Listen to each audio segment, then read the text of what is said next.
Hello, everyone. Welcome to this edition of At the Mic. I am your host, Keith Malinak. And of course, I've got 700 phones over here. And by the way, I normally monitor or do my best to monitor, as y'all know. I do my best to monitor the live chat during our excursions here on my tablet. But I don't know what I did with my tablet. Wednesday night, I did a live stream on the back patio with a laptop because, and I badmouthed my tablet because whenever I try to do a live stream with the tablet now, it like rotates and it's stupid and I hate it. And I had some choice words, and I don't know if it heard and then it just went into hiding, but I cannot find my tablet now, and I've checked everywhere. Not that you care. By the way, before we get started, I told you guys about this last time we gathered, and I want to make sure you're aware of worthitorwoke.com. Worthitorwoke.com. It is such a super cool website because you go there to worthitorwoke.com/ATM, and they've done the legwork for you. They've checked out the stuff before you spend your hard-earned money. If it's worth your time, or if it's so woke, it's best to stay away. So check it out. I mean, it's TV shows, it's movies, video games, all sorts of stuff covered over there. Worthitorwoke.com/ATM. Good people over there. That at least go and take a tour and see what it's all about, because I find it as a very valuable resource. Worthitorwoke.com/ATM. Okay, I got back from my travels in the New England states, and of course, Vermont was on the list, and that is the home state of one Calvin Coolidge. And we got to the birthplace of Cal, and I went to the gift shop, and they had these cool T-shirts, but they only had like extra, extra large and small left, and they weren't ordering any more. And so I missed the bus on this. And the T-shirt was basically this pin. That's all it was. Coolidge 24. So basically, it's how awesome is that? I did not mean to do this. This is my old college radio station, University of Nebraska, 90.3 KRNU. What? Boy, those are embarrassing tapes. Maybe one day I'll play them for you. But anyway, it's kind of like this. And so it's just this circle. That worked out beautifully. Coolidge 24. So I had to buy the pin instead of the shirt. And then, of course, the I am against prohibition for liberty pin. So Calvin Coolidge, great play. It's honestly, even if it could have been just some rando president that I didn't care about. It's set up incredibly well with the town the way it used to be. Plymouth Notch, Vermont. Houses he was born in, the house he was born in, the house he grew up in, the old cheese factory that his dad started, the company that's still in business today. We bought cheese there, and it's just a great setup. So get to Plymouth Notch, Vermont, and the old homestead of the Calvin Coolidge family. If you get a chance, you see where he was sworn in president because he was visiting his dad, who happened to be Justice of the Peace, right? And did the whole swearing in at 2 a.m. and then he went back to bed because he's Calvin Coolidge and that's how he rolls. Brad Staggs, ladies and gentlemen, you know him. I'm sure you love him. I'm sure, right? You love him. If their monthly fee is paid up, they can. The monthly fee is paid up. You think I'd give it away for free? He's available at thedailymojo.com. You can go and listen to him, watch him there. And then look at it. I mean, you got a shop over there. I haven't updated this graphic in a while. You got more than just the MH370 shirts. But all sorts of cool stuff. I don't even know where you have the shop. I mean, we haven't updated the shop. Just, you know what? The best thing to do is just give us money. Just give them money. The Daily Mojo. You know what? Even better than that, just download the Daily Mojo app. It's free. Oh, nice. And we're giving away stuff again next week. So we may have that banner the entire show because it won't let me take it off. It's like, it's gone haywire. It will not respond to my clicks. There we go. Look at that. You can follow him. You can follow him on Twitter at Real Brad Staggs. And I'm in the chat in the chat good. Right now Thank you. The Daily Mojo. So okay, good. Okay, so my gosh, look at all you people, you beautiful people over there. See, I'm sorry, I didn't see all this was happening. Thank you for engaging, Brad. You're awesome. I love y'all. I can't do 17 things at once. Only 16. That's my limit. but I want to ask you, Brad, when you go to get the app, which is very exciting, is it available at both the Apple iTunes or God, how old am I? Are you drunk? No. Would you like to be? Yeah, yes, I would. Why Yes, don't I you would. Okay, why don't you drink while you're doing this? Yeah, I should. Well, I have. Oh my gosh, did Don't I? puss out. Just No, why no, no, don't no, you no, no, drink when you're doing this? no. Hang on. Just oh, there it is. Ha! I knew I had an empty-ish cup up here, glass. So let me do this. Hang on. There you go. Now it's going to get interesting. Because I was about to get pissed off. I was like, "Are you serious? I just cleaned up this area, and I don't have normally have like 8 dirty glasses up here. I And dare I you to didn't have drink a out of the one. bottle. I dare you to drink out of the bottle. No one else is going to, so of course, sure, whatever. This, by There the you way, go. I usually use this when it's like something special, and I don't know. Oh, today's probably something special, right? Yes, because I'm Is back that old from. 66? No, this is Wayne Gretzky's number 99 that was snuck. No, When you're drinking it at 66.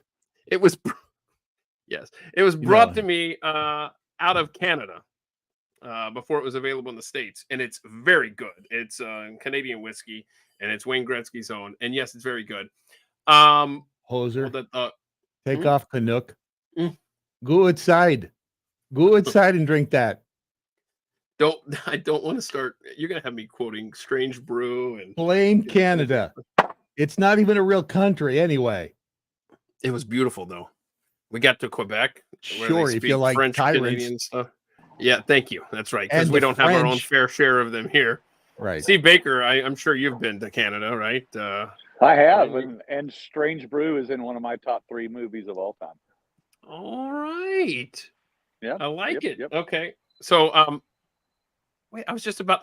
Where does Blazing Saddles rank then? Above or below Strange Brew? Below. Bite me. Boy, he was quick on that too. So we can't be friends then. I'm sorry. I was just about to say the 3 of us should get together and drink this. It's so good. And now I just drank out of the bottle. I'm sorry. It's going to kill anything you got. Right. Most everything Okay. you got. Very good. All right. It So won't survive. Right. So weeks and weeks and weeks ago, we agreed to meet here on October 18th for a Friday live stream, having no clue what would happen in the meantime to the great people of Eastern Tennessee, Western North Carolina, North Georgia. I mean, this Helene bitch got to Kentucky, Virginia, obviously Florida. I mean, it has covered a lot of ground, and it has affected people that I personally know in very bad ways.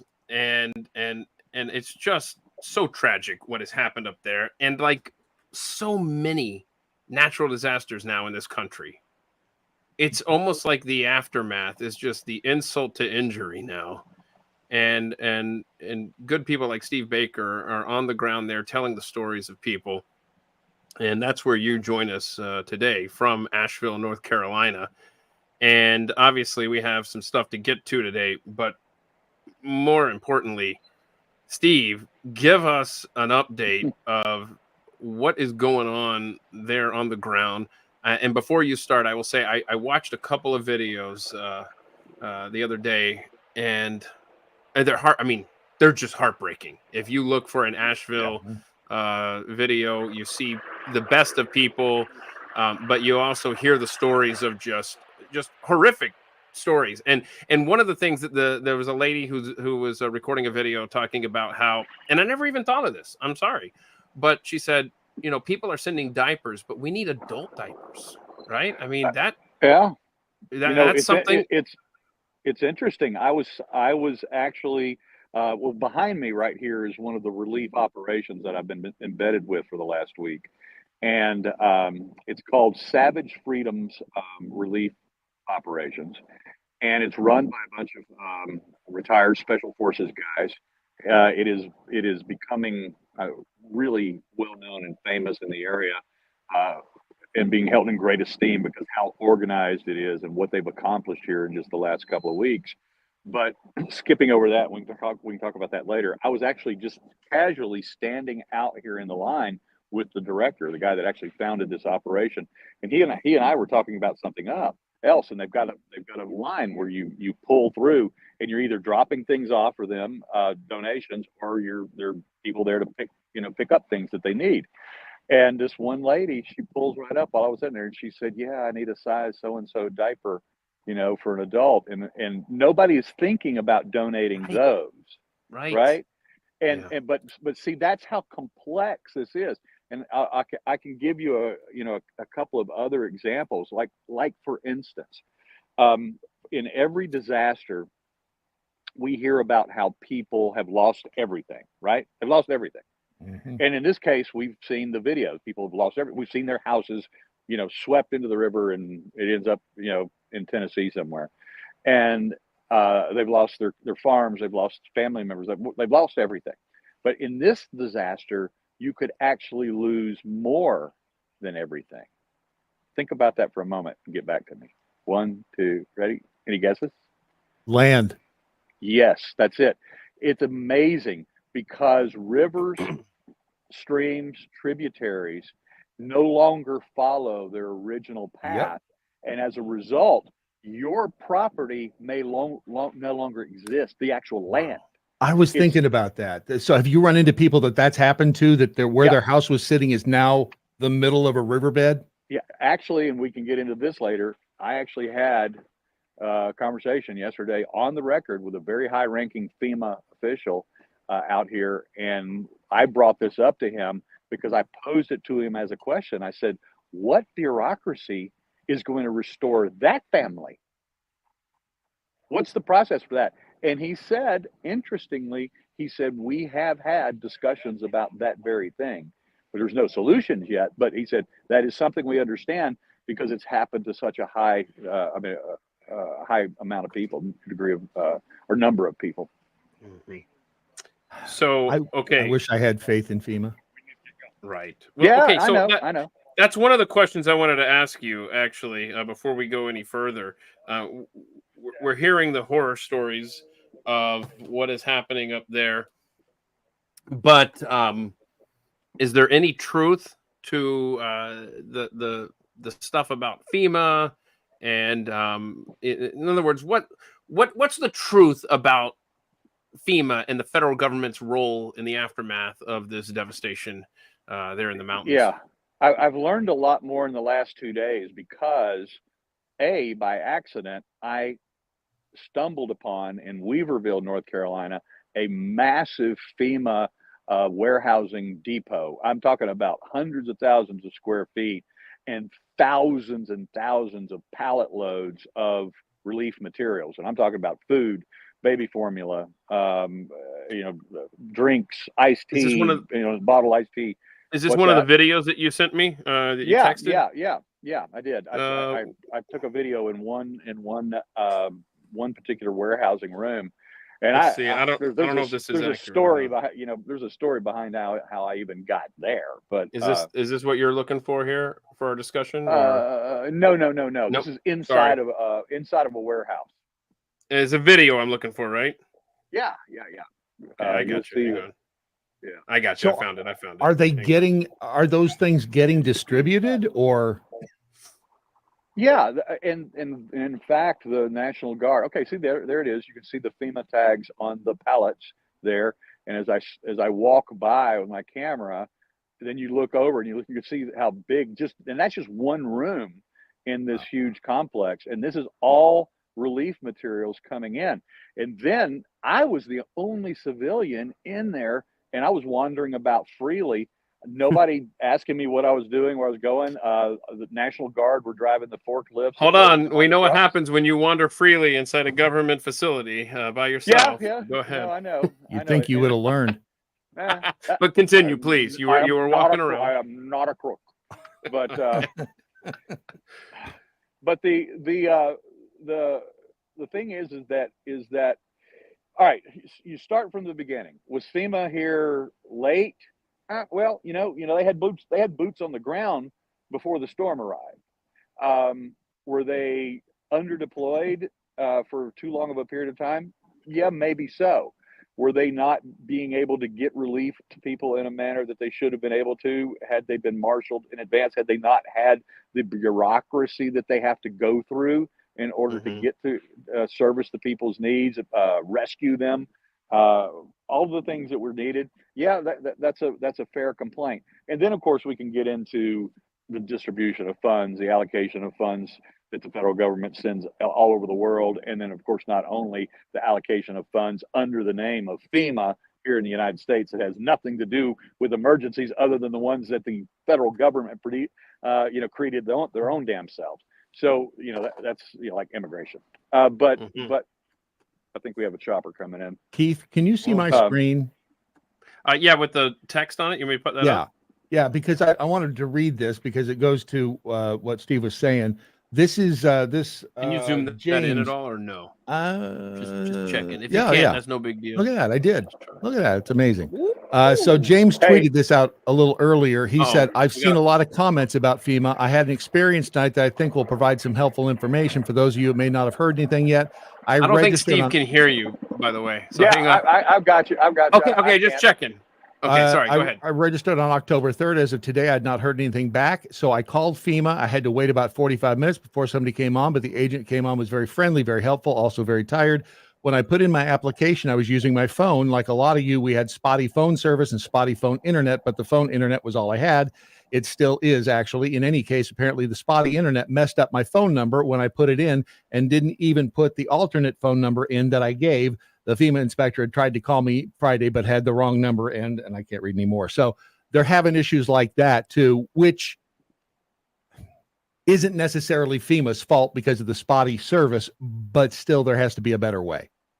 Yeah. Look, there are unfortunate governmental levels of bureaucracy that people are struggling with here. You've heard about people being turned down for their $750. Yes, that's happening.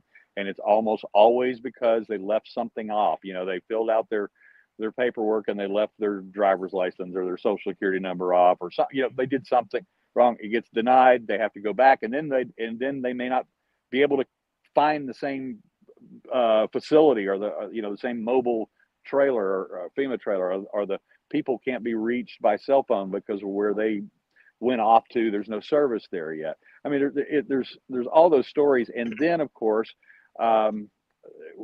There's the stories about militia here running FEMA people off and pulling guns on them, and the actual FEMA people deny that. And I interviewed two of them at length yesterday on the record. In fact, we have a story. It'll be posting on the Blaze this afternoon about those interviews that I did, and at least the editors have it now. But God knows when they will hit upload, but it's just the nature of the beast. So I love it. Anyway, go. So, yeah, I'm here in a disaster area, and I'm waiting on 3 editors to approve a story. But let me ask you this, and I don't want to put you on the spot here, but what day do you recall, like what the date was when Helene rolled through there? Yeah, I think it was September 26th. That was three weeks and a day ago, if I'm correct. You can verify if one of you got access to a calendar there, but I think September. So I'm 26th. Just curious here, because I'm familiar enough with the mountains of Tennessee and North Carolina. Heavy rains 24th. Storm made landfall morning of September 27th. Yeah, and the 24th, and that was the big problem, is that the ground. Ooh, got a bee on me. Yeah, see that. The ground was so saturated that by the time the actual storm got here, right? Yeah, there was nothing that their water could not be absorbed into the hillsides of the mountains anymore, and it was a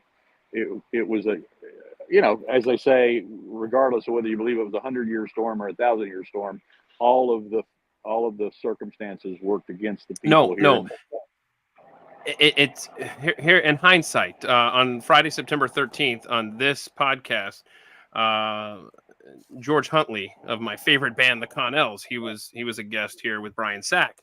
Oh, And wow. I remember George saying, and he lives in Raleigh, North Carolina.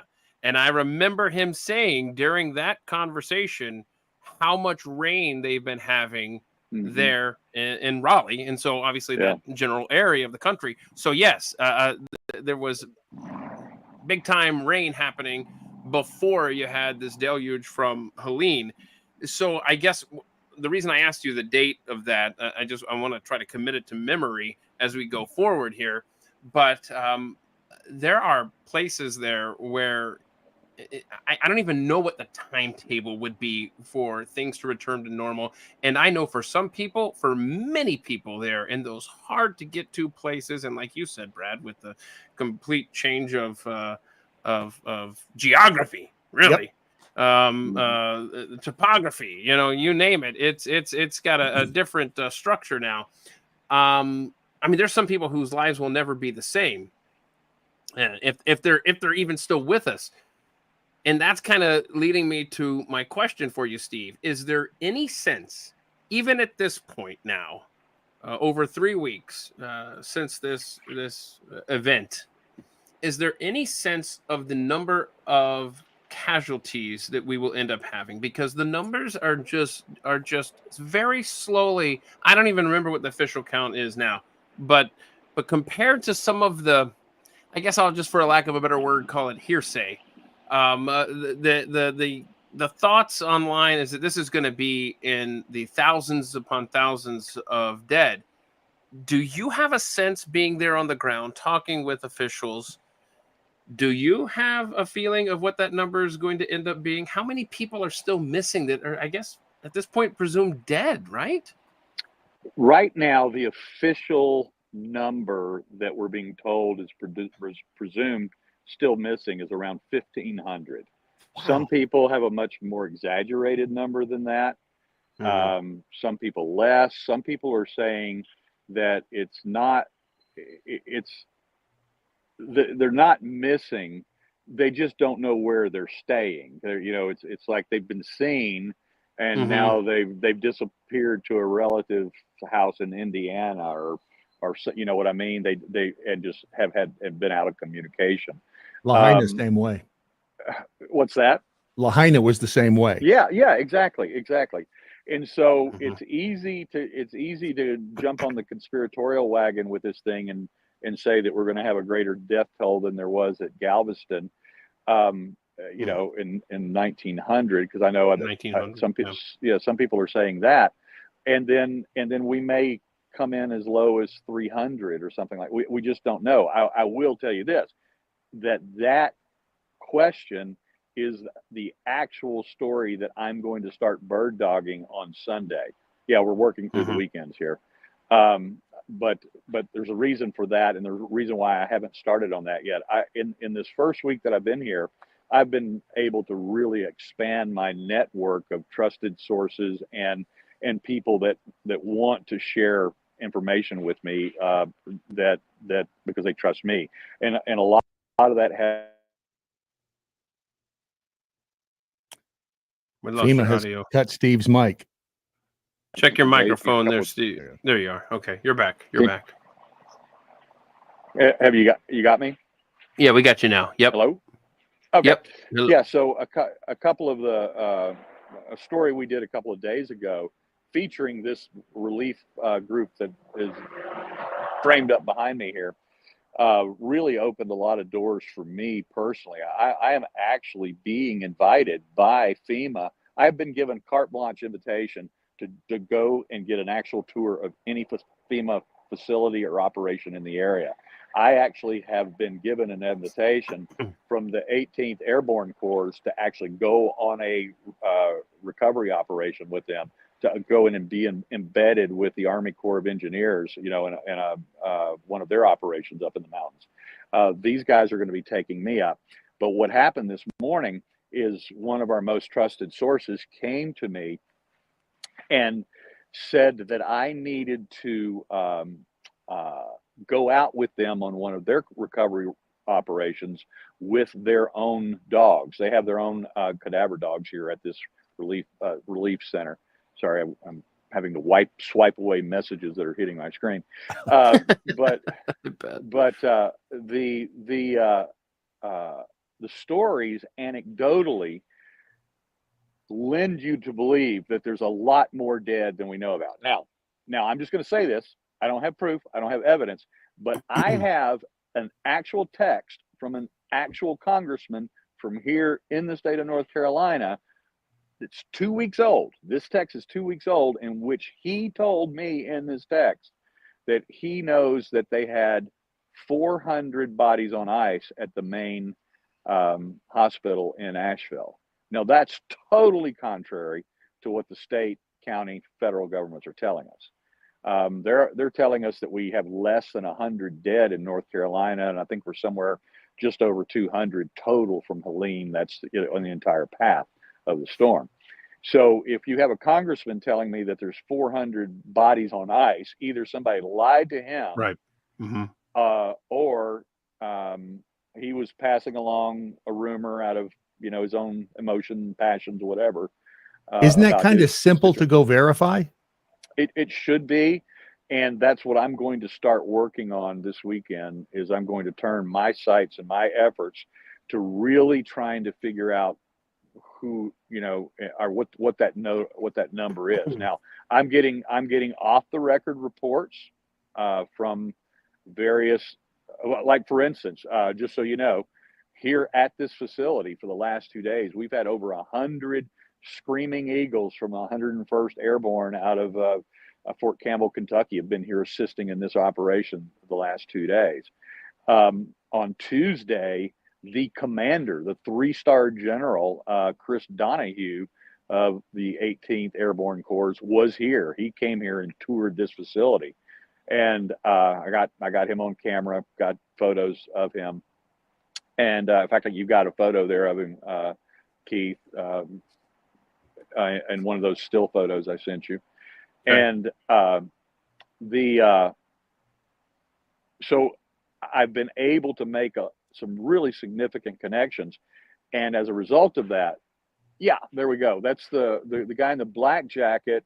His name is Adam Smith. He's former Green Beret who founded and started this organization, Savage Freedoms Operations. And then the guy next to him is a 3-star general, the commander of the 18th Airborne Corps. And the net result of these contacts I've been able to make and the trust that I've been able to build over the last week, because when we tell our stories, when I've been going on shows, whether it's a podcast like this, whether it's on Blaze TV, whether it's OAN, whether it's one of my own stories that have been coming out, these people behind me are respecting the fact that we're playing this thing non-conspiratorially. We are telling the truth. We're showing what the problem is. We're telling the truth about what we learned. We're not exaggerating. We're not, we're not trying to work our way to clickbait, stories, that kind of thing. Yeah, that's not our focus. And so now because of that, this morning, one of the main guys here came up to me and said, "I want to put you out with one of our, recovery teams." He said, "Because you need to see some stuff." And one of the things he told me, and this is from very trusted, somebody who will not exaggerate, but they were working an area not far from where we're at right here, right now, that FEMA's own dogs had already gone through and cleared the area. These guys' dogs came through now a week later and found several bodies. One of the videos I saw was a discussion about several bodies in somebody's front yard, and it sounded like that was more. And again, I'm not there. I'm going off of these videos, but it sounded like that was more the norm than the exception, and it just. And that doesn't mean that FEMA did something wrong or that FEMA didn't care. But as the putrefaction of the bodies takes place, then it becomes more. I mean, in fact, it becomes eventually it goes too far, and the dogs can't isolate because it's in the air. And the dogs can't make a direct hit on where, but at least they know they're in the right area when that takes place. And in a lot of cases, I mean, it's possible these bodies are 8, 9, 10 feet underground at this point. Yeah. So I mean, there's some of how them many may never be people found. may never be Oh. recovered. They know beyond any shadow of doubt that there's North Carolinians from here in this area that are now in Tennessee under under silt under the river. They'll never be recovered, and that's just the nature of the horrific nature of this storm, and the enormity of this disaster and the way it transpired. Is there will be people probably on their own land or at least near that will never be found. And one of the things that they talked about and shared with me this morning was that there are actual videos of people being swept away in the moment, by this, wall of water or wall of silt, or combination mudslide or whatever, and they're screaming as they're being swept away. People have that on video, and so they will be able to actually track where the path of that landslide was, and eventually be able to find them. But it's going to be they'll probably find remains for years and years to come as they start rebuilding and reshape, because some of these waterways, they're actually, the engineers have already started the process of redirecting them back to their original path, and some of them will never be redirected, as the main FEMA spokesman told me yesterday,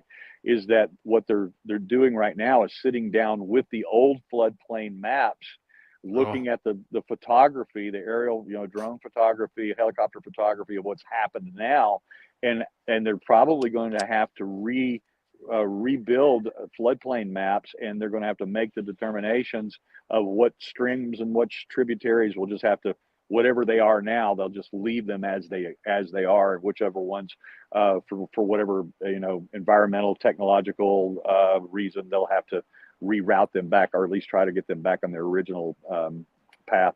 There was a guy on YouTube, and I played part of his video. He's an engineer, and he was explaining how the process by which all these little streams up in the mountains, all it took was like a little 10 by 10 area way up at the top of the stream to give way from the bedrock. Yeah. And that 10 by 10 piece of land started going down the stream and then snowballed and picked up everything in its path and became a monster.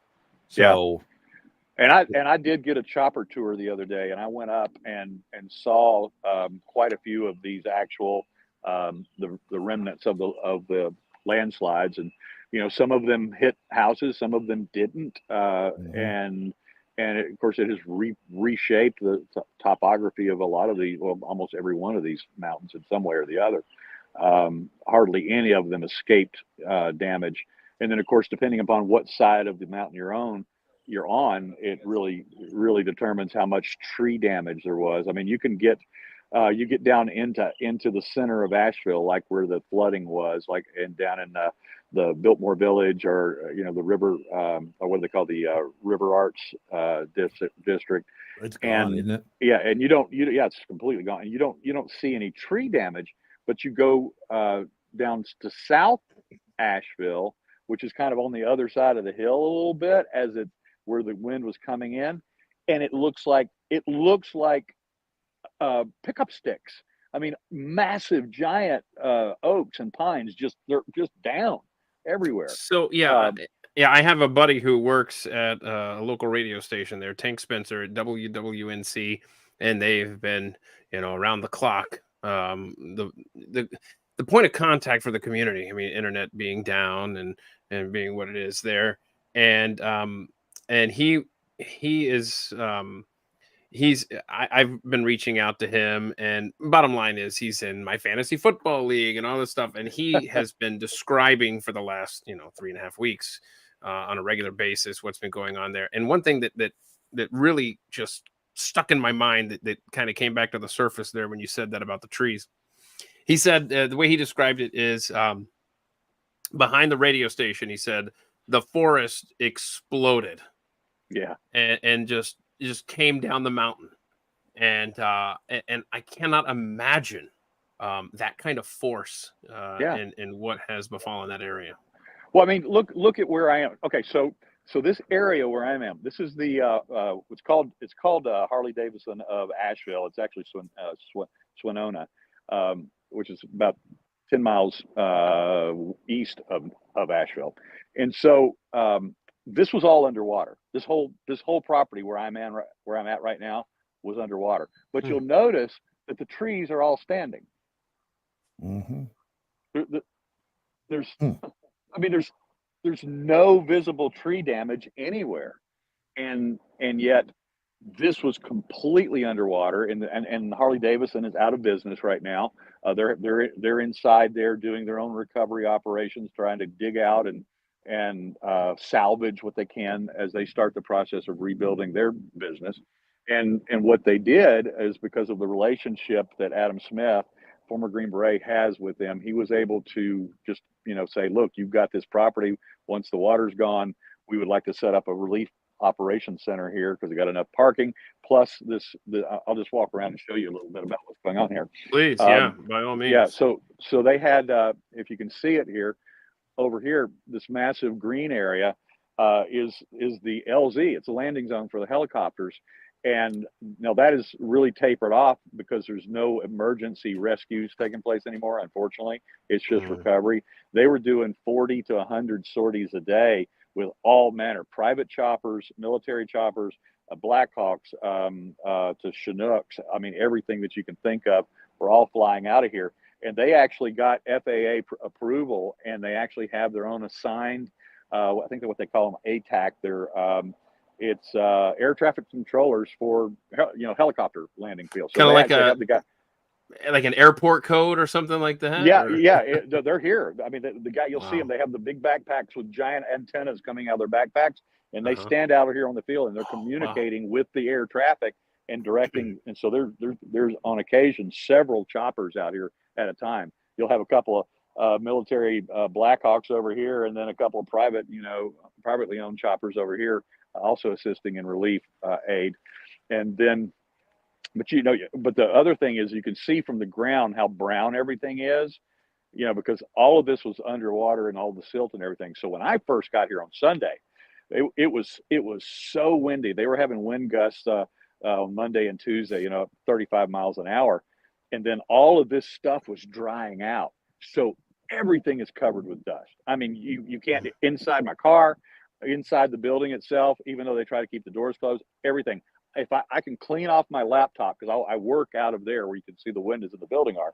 And so I can clean off my laptop, close it, go away, come out and do something like I'm doing right here, go out and talk to somebody or do some video of what's going on, come back in 30 minutes later, and inside my laptop, it's covered with dust. Wow. Oh my goodness. It just hangs in the air here when the wind's blowing. Fortunately, it's a calm day and it's really nice out. So that's why I decided to sit out here. Although to be fair, that sounds a lot like Texas on any given Tuesday. Yeah. So who's sleeping in those tents there? Who's camped there? Yes. So volunteers. So volunteers have come in here and set up tents, and they're staying. A lot of them are staying here. Now, some of the volunteers live in the area. Some of them are sleeping in their cars or vehicles. You can see they have, like a Sprinter SUV there, or van.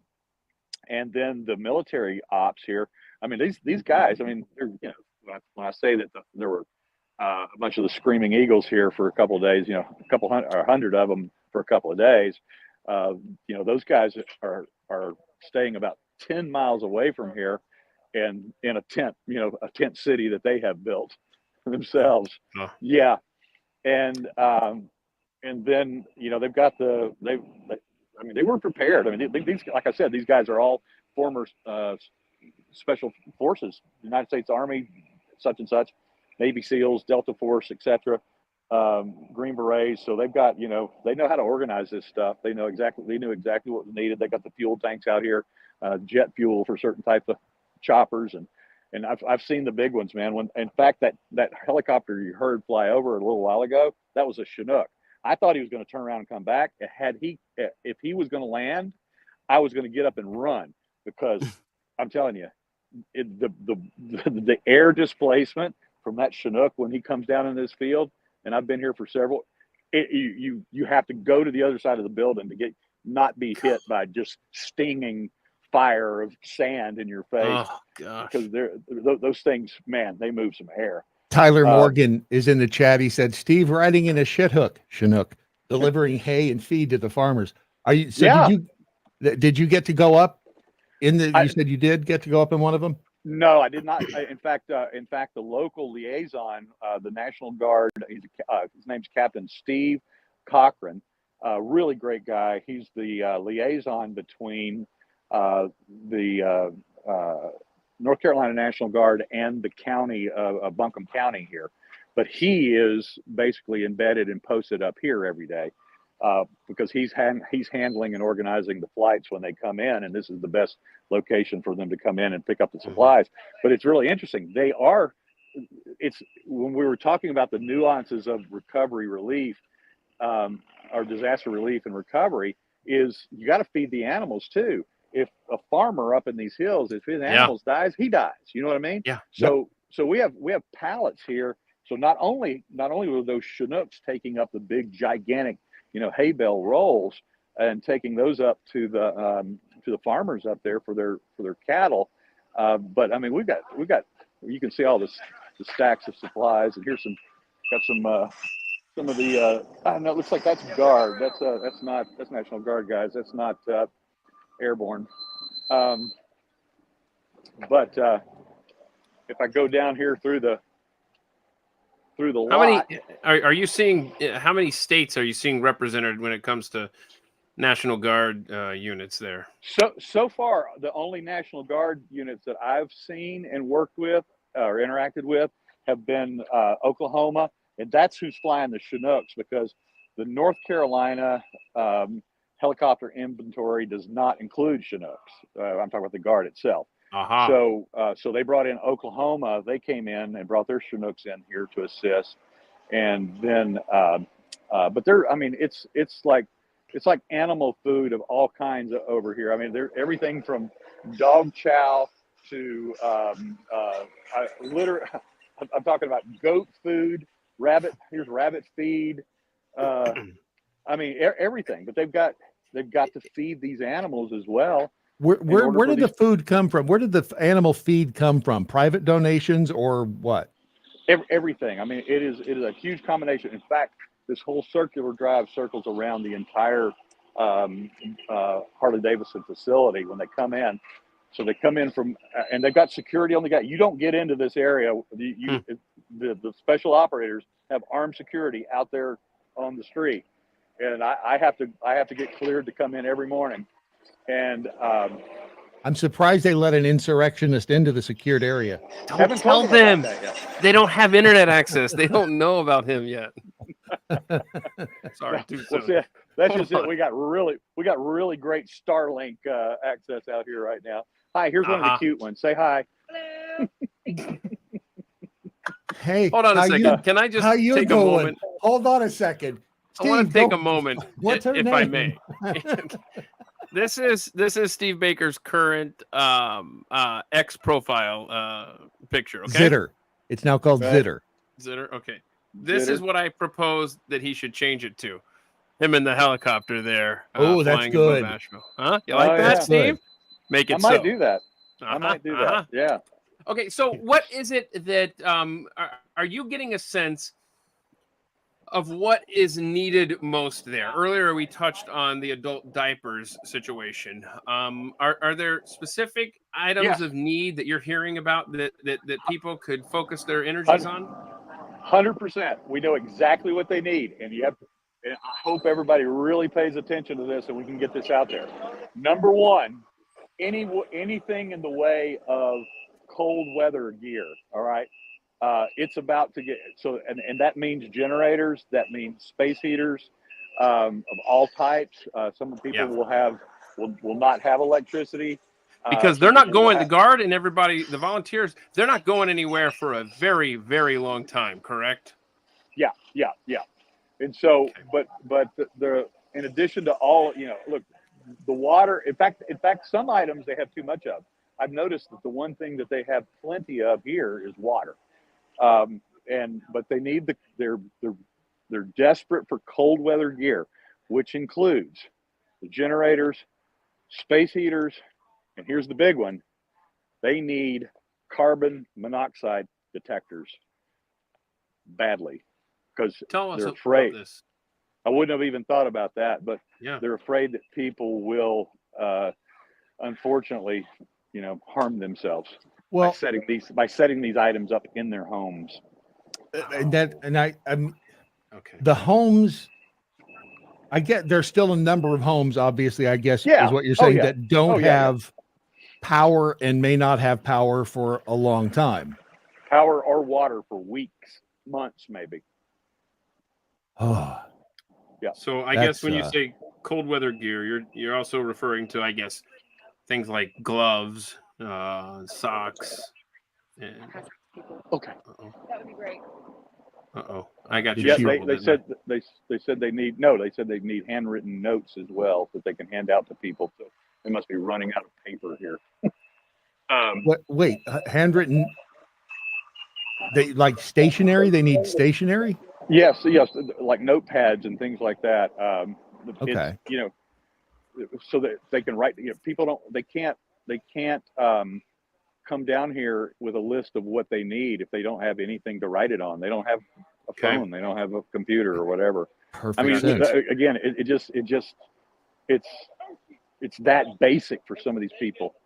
And By the way, I mean- V-Chick says, honest journalism. Thank you for being our eyes and ears. thank you. Oh, for sure. Okay, so To be here. when you say cold weather gear, I just want to make sure. Obviously, I wrote down generators, space heaters, carbon monoxide detectors. Are you also referring to just like clothing, right? Like, are we That gloves, too. Oh socks, yeah. maybe Sleeping bags. some coats, sleeping bags. Yeah. Yeah, 'cause you're up in the Anything mountains. in cold weather. Yeah. Anything cold weather Blanket. related. Blankets, yes. Okay. Slippers. All right, I'm going to post this this list that we're compiling. I want to post this Here's our on Twitter here's later. our latrine station Wow. here. Yeah, so So even where do those have to come from? Because any service or any business that rented those out, if they got flooded out, those things floated again to Tennessee. So yeah, those have been brought in obviously for this operation, as have these big gigantic generators here. Okay. Does FEMA still do trailers? Do they still do trailers? Right. Remember the big Oh, yeah. the FEMA trailer fiasco after Katrina? Yeah. Oh yeah. No. See, I actually visited the FEMA camp. I sent Keith a video he can show here. While Keith is pulling that up, I'll show you one guy that didn't make it here. This poor boat. I don't know where he came from because Wow. there's no water from here. There's no water Wow. near here, so that's quite a ways away. The river is, but Wow. the boat ended up here from somewhere. But see, all of this. See, that's a Popeyes fried chicken right here. They're all of these businesses are out of business.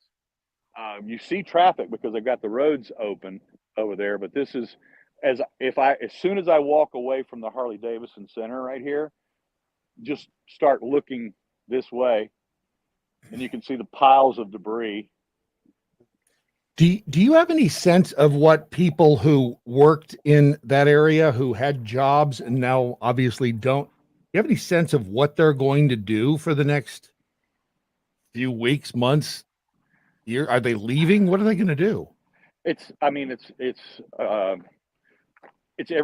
every circumstance and situation that you can think of and imagine that people are going through. They're obviously thousands and thousands of people are just still in the process of just trying to figure it out. Mhm. They don't know. They have no idea where they're going right now, what they're doing. A lot of these people that are volunteering right here, they don't have a job right now. Some of these don't even have a home right now, but they're here volunteering anyway to help. They've found their purpose temporarily by volunteering in these relief operations. These are huge. You see these tanks of water, and these are the non-potable tanks here that they're delivering. And then they took 2 truckloads of these types of things with potable water to it's kind of a live-in combination school, nursing facility for handicapped kids. And the engineers here working in this operation have figured out a way to bring them water. So they're turning them water, whereas the county itself is dragging ass through bureaucracy and can't figure it out. And so these guys, these volunteers, working with engineers, by the way, from SpaceX. SpaceX engineers are here right now, as are they've got a representative here from Tesla Batteries, who's here right now working to help these people get the basic necessities of life. Well, NASA's probably there too. Then, in that case, NASA, I don't know. I haven't seen a NASA jacket yet, but right. Here's the Harley facility, the front of it. I'm so sick of government. I know it's coming through, and I'm just really tired of the asshattery and the incompetence and the bureaucratic bullshit that is going on, with people who have lost their lives, can't get things fixed, can't get responses. And I know there are some good people in FEMA. I know there are good people there, but I'm still so upset that these, we send money over to Ukraine, and we think about what 425 million or billion, whatever the hell we just sent over, would do there in North Carolina, and it just infuriates me. Right. Oh, no, bro. This is where we get into the legitimate discussions about it. Is FEMA here? Yes, they are here. Okay, let's be honest. Is this the FEMA trailer video that you wanted, by the way? Oh gosh, if it's got a gate with guards in front of it, yeah, that would be the one. Okay, I'll have it ready when you're ready. Okay. Let's be perfectly honest about it. For all of FEMA's failures, for all of the bureaucratic bullshit that they have to, that people have to go through in order to get what they need for relief and recovery and rebuilding their lives. And despite the fact of what you see here, an insanely, these people are doing the work of God on their own time, on their own time. Nobody here is getting paid. That's running this center, and this thing is run like a military operation without the bureaucracy. So these guys, inside that building right here on this side and through those windows right there that you can see, they have an entire intel section. These are the people that are scraping social media and taking the calls for immediate emergency aid. And then they're vetting it here because there's a lot of disinformation and a lot of fraud related to that. I'll give you examples of that. So their intel group is doing that all day long. And then they send out, without having to go through the bureaucratic red tape that the county and the other governmental organizations have to go through. Because if they hear that there's a need, there's a form to fill out. Just start there. And then they have to pass it around. And then the committee has to decide. And then by the time, they discover that it's a real situation, people are dead or gone or whatever, or they've moved on and gotten help from somebody else. And so, so the bottom line is they've got that in there. They've got their pilot section in there. They've got, of course, their organizational people have their section inside there. They've got a media table in there. And then, and again, this is all privately run.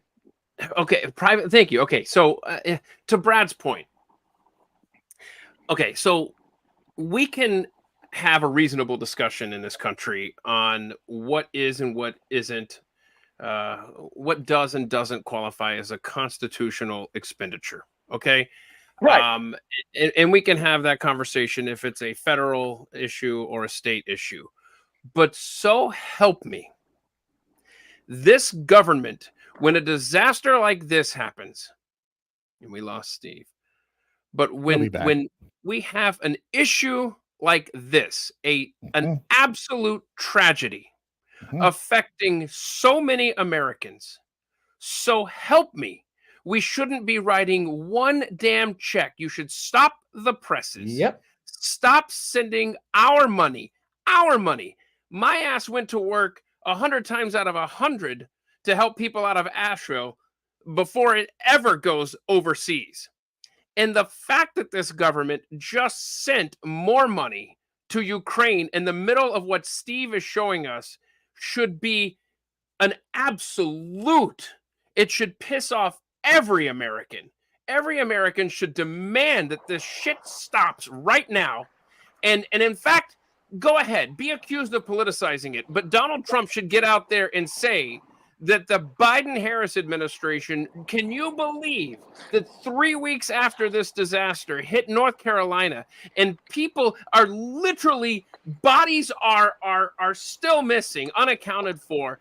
People are hungry. It's getting cold. How dare this administration write one fucking check to anybody outside of this country until we get this thing fixed there as best as Agreed. it can be fixed, and then we'll look outward. But right now, we need to look inward because we got enough shit going on here that we need to deal with.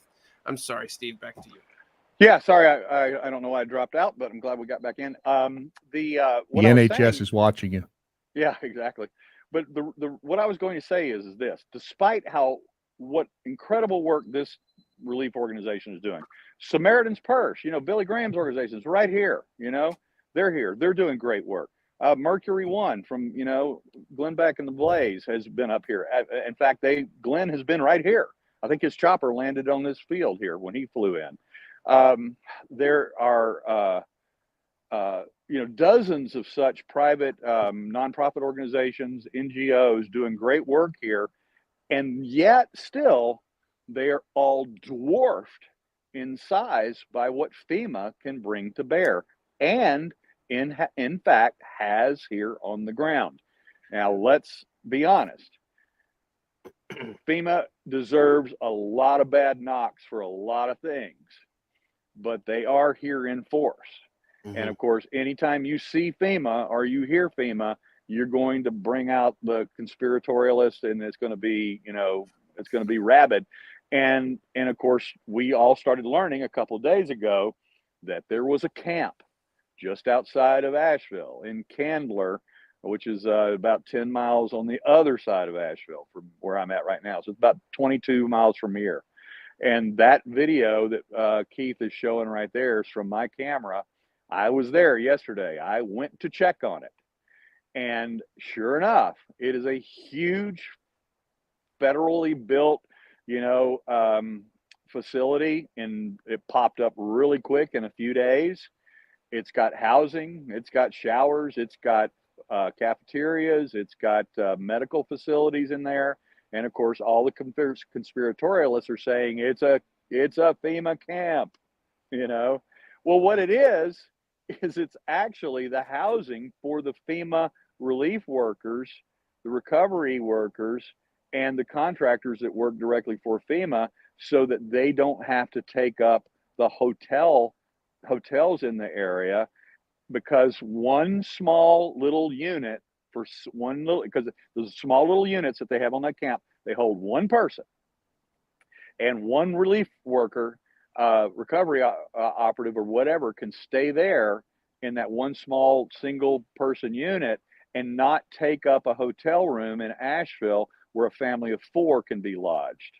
Which by the way, guess who's paying for the hotel for the family of 4? FEMA. Okay. And kudos for what they do right. I mean, yes, Yeah. they do some things eventually right, but it's just such a long history of things that they do so poorly. Yeah.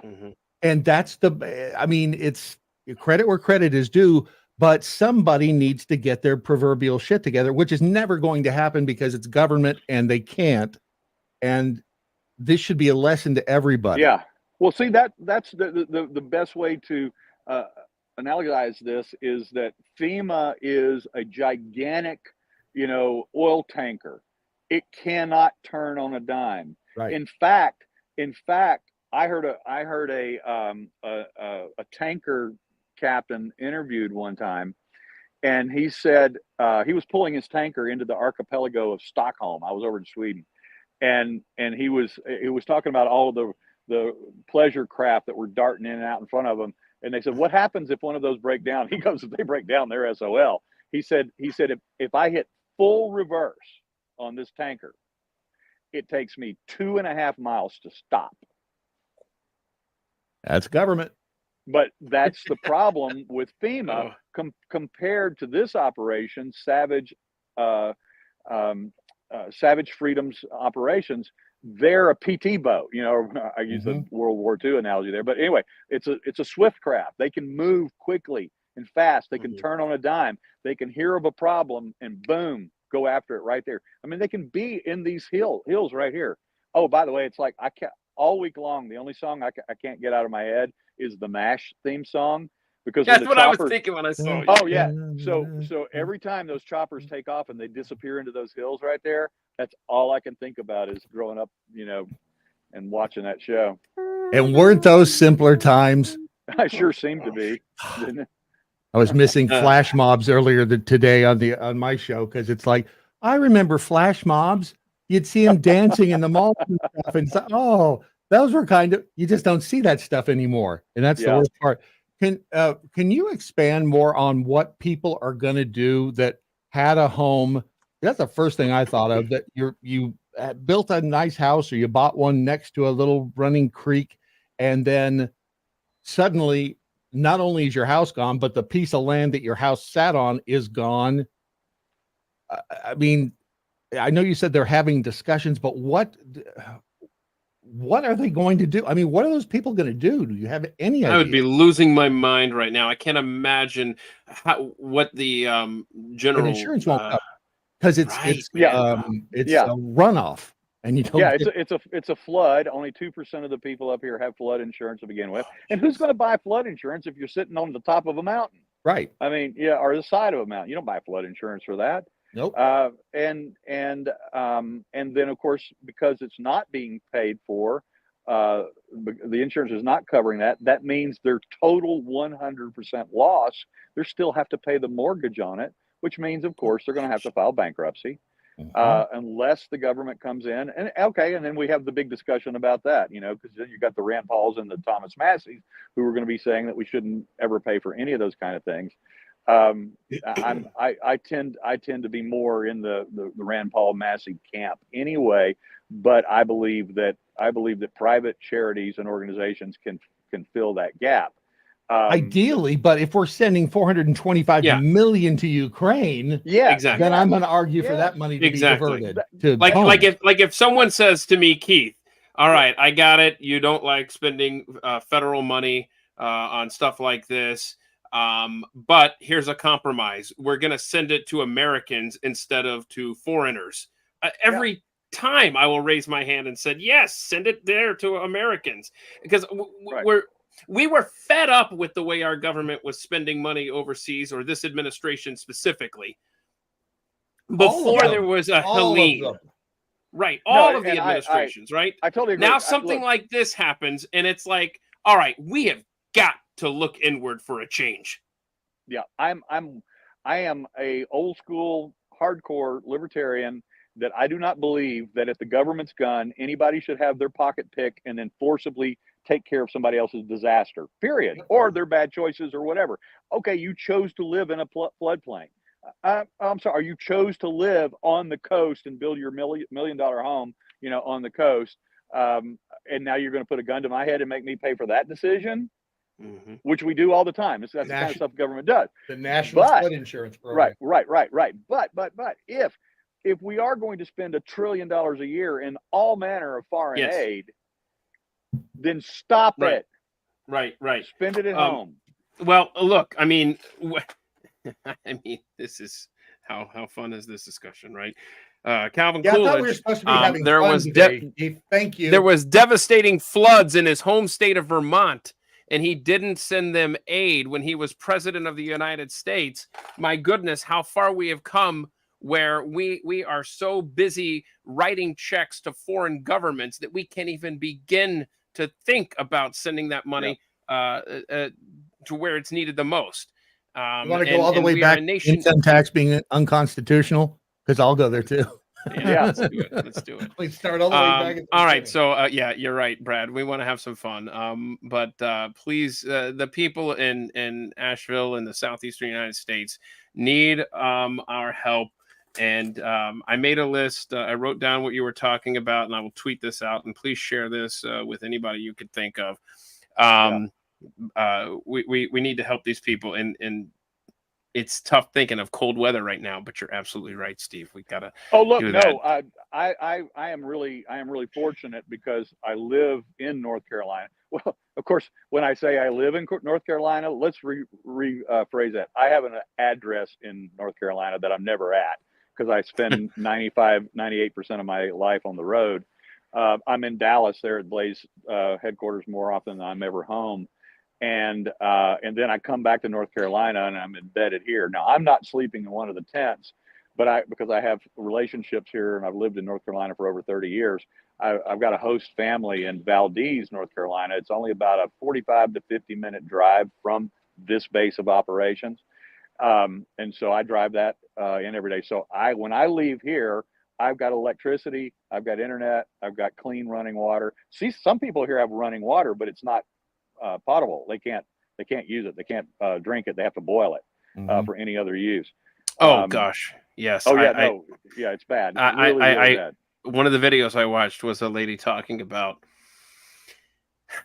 they needed baby formula and they were desperate and they were making baby bottles, serving them up for babies, but with untreated water. They had no option. And you stop and this again, this pisses me off. And I'm saying, in America, I don't want people to be in that dire of straits when we are again writing millions upon millions of dollar checks to foreign countries who aren't helping us when we need assistance necessarily. So anyway, the water situation, right, is obviously a huge issue. Yeah. Well, and to that, I'll give you another anecdote from that point. Yesterday, I interviewed a major with the airborne, with 100 or the 18th Airborne Corps, and she's their public affairs officer, PAO. So she's got a very tight line she has to walk, and her very politically correct in most of her answers that she has to give. And she was singing the glories of the airborne forces that were here. She was telling me we have 1,500 airborne here in the area. She said some of them are from the 101st out of Campbell, some of them the 82nd Airborne out of Fort Bragg, or Fort Liberty now, formerly Fort Bragg, out of Fayetteville, North Carolina. And she was, we're doing this, we're doing that, we're participating in recovery here, disaster relief here, blah, blah, blah. We had 100 of them here that day when I was interviewing her. It was yesterday morning.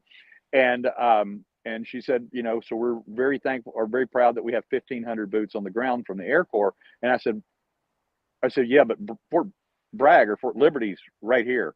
I said, how come we don't have 15,000 up here? And and you know what her answer was? She said, well, I'll have to refer you to the Pentagon for that. Oh, sweet Lord.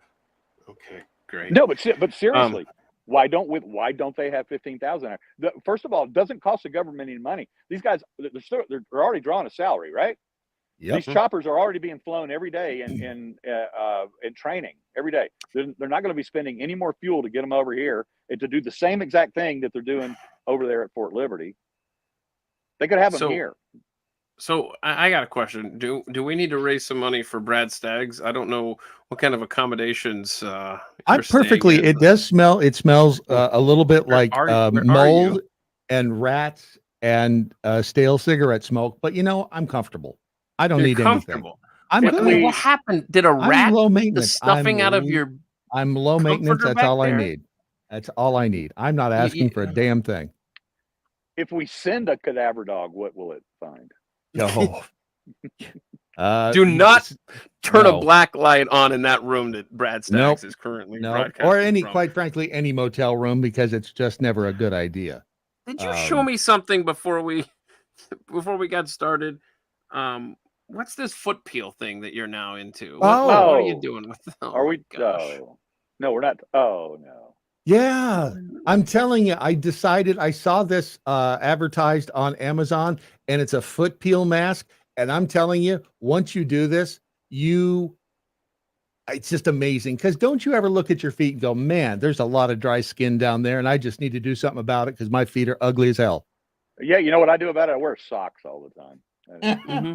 I'm with Never Steve. wear. I never wear sandals. I never wear flip flops. I just. Well, see, the thing is, if you did wear flip flops and you walked in the sand, it would exfoliate your feet. But I decided, I thought I'm going to try this, and it is 2 little plastic booties that you put on your feet, and then you tape them up and you wear for and then over the course of the next week, your foot, you can peel your whole foot off your foot. It's like a tarantula shedding its Peel skin. your whole foot. Oh, it's foot. amazeballs. It really is truly. Steve, I don't know how much time you have with us. I know you've got a lot you got to get to.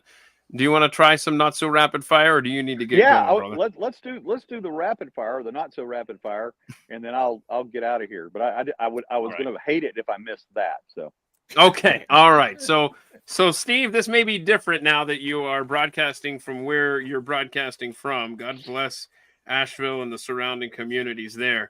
But how many hours of sleep do you need to feel rested during a day? 6. 6 for Steve. Okay, that's a real answer. Okay, good. I'm waiting for Brad to answer. Say that one more time, because I was reading something about my feet. Brad didn't prepare. I didn't. For this. I didn't look at the questions, because if it's rapid you. fire, I should just right off the top of my head. So go. It's not so rapid fire. Hit me. How many hours of sleep do you need to feel rested during a day? 6.5 to 7. Okay. I will say, and I'm not proud of this fact, and obviously I don't get anywhere near it, but to Steve's point, this is a real answer, but I don't get it. It's 9. Woo! It's 9. And I get between 4 and 6 if I'm lucky. Woo! So anyway, Calvin Coolidge, by the way, used to sleep 11 hours a night. And that's what you need. God bless him. You need a president who's not need gonna. Some people don't. And he did less for in the government, and so it works the opposite with Joe Biden. That dude sleeps 11 hours, but he's still got. Well, that's because he's got so many Marxists working for him, but I digress. How would you prefer? We're going with Brad first. How would you prefer to wake up every day for a month? An air horn or a bucket of cold water? Air horn. Yeah. Because then you don't have to dry off after an air horn, at least not your whole body. Okay. Yeah. All right. Steve? Who's blowing the air horn? Do we get a choice? Okay. I'm not answering that. Hold on. What is this here, Steve? Steve's obviously he's been a part of Thursday and Friday at the mics. We teach, gents. Apex predators never sleep. We just do perimeter checks around our house in case the FBI comes in. Yeah, at least we know. That's the thing about the FBI. We know they're gonna be there. As long as we're up by 6 a.m., we should be okay. Yeah, thanks, Steve. All right. What were the options again? For air horn or bucket of cold water? How you waking up for a month every day? Yeah, there's got to be mine. There's got to be an option C for me, but I want to wake up every day with. Never mind. It had something to do. It had something to do with who was blowing the air horn. So me too. I gave you guys 2 options. Yep. Oh, hang on a second. I love how you're both are like, well, who's blowing the air horn? But nobody's asking who's dumping the bucket of water on me. I don't care who's done, because I don't want the bucket of water on me. Got it. All right, Steve, big dogs or small dogs? I prefer medium-sized dogs, actually. Okay. I don't like the little yappers like you do. Yeah, I got a small dog and a medium dog. Yeah, I like I'm more. But they both yap. I mean, one yaps, one barks. But see, they feed off of each other. That's the problem, bro. That's the problem. If a leaf blows by or someone dares to have a conversation in the driveway across the street, one of them gets going, then the other one's like, "Oh, well, I don't want to be shown up by the other one." Where's that bird coming from? You don't know. Augusta. Is that with Steve? That could be that's a forklift going. Boop, No, there's a Oh. bird. I hear a bird. Oh yeah. I, that's a all, I, bird. all I hear are the forklift Oh, backing okay. up. Okay. All right. No, I hear the bird too, Steve. It feels like we're on the 18th green on a Sunday afternoon in April It does in seem Augusta, kind of Georgia. pleasant. All right. So big dogs or small dogs, Brad Staggs? Cats. All right. You Okay. can leave so, them alone for days and they take care of themselves. That's all true. right, this question, I wasn't thinking of context here, and I could skip it, but I'm not going to because, you know, you never know when you But might. Brad. But Yes. if you pass out and you're unconscious for 12 to 24 hours later, your cat start eating you. That's true. A dog will not do that. Oh. A dog will go find somebody to save you. Some of them will. Yes, I would agree. Okay. Some of them will. And Steve, I know you've got to run here shortly, but I do have videos, equal opportunity cats and dogs, both amazing creatures videos today. So if you are able to stick around, otherwise, then we'll just send you the link later because you got to see some of these videos we have. But would you eat a bug if you were literally starving to death? Brad? 100%. Steve would? Mm-hmm. Define bug.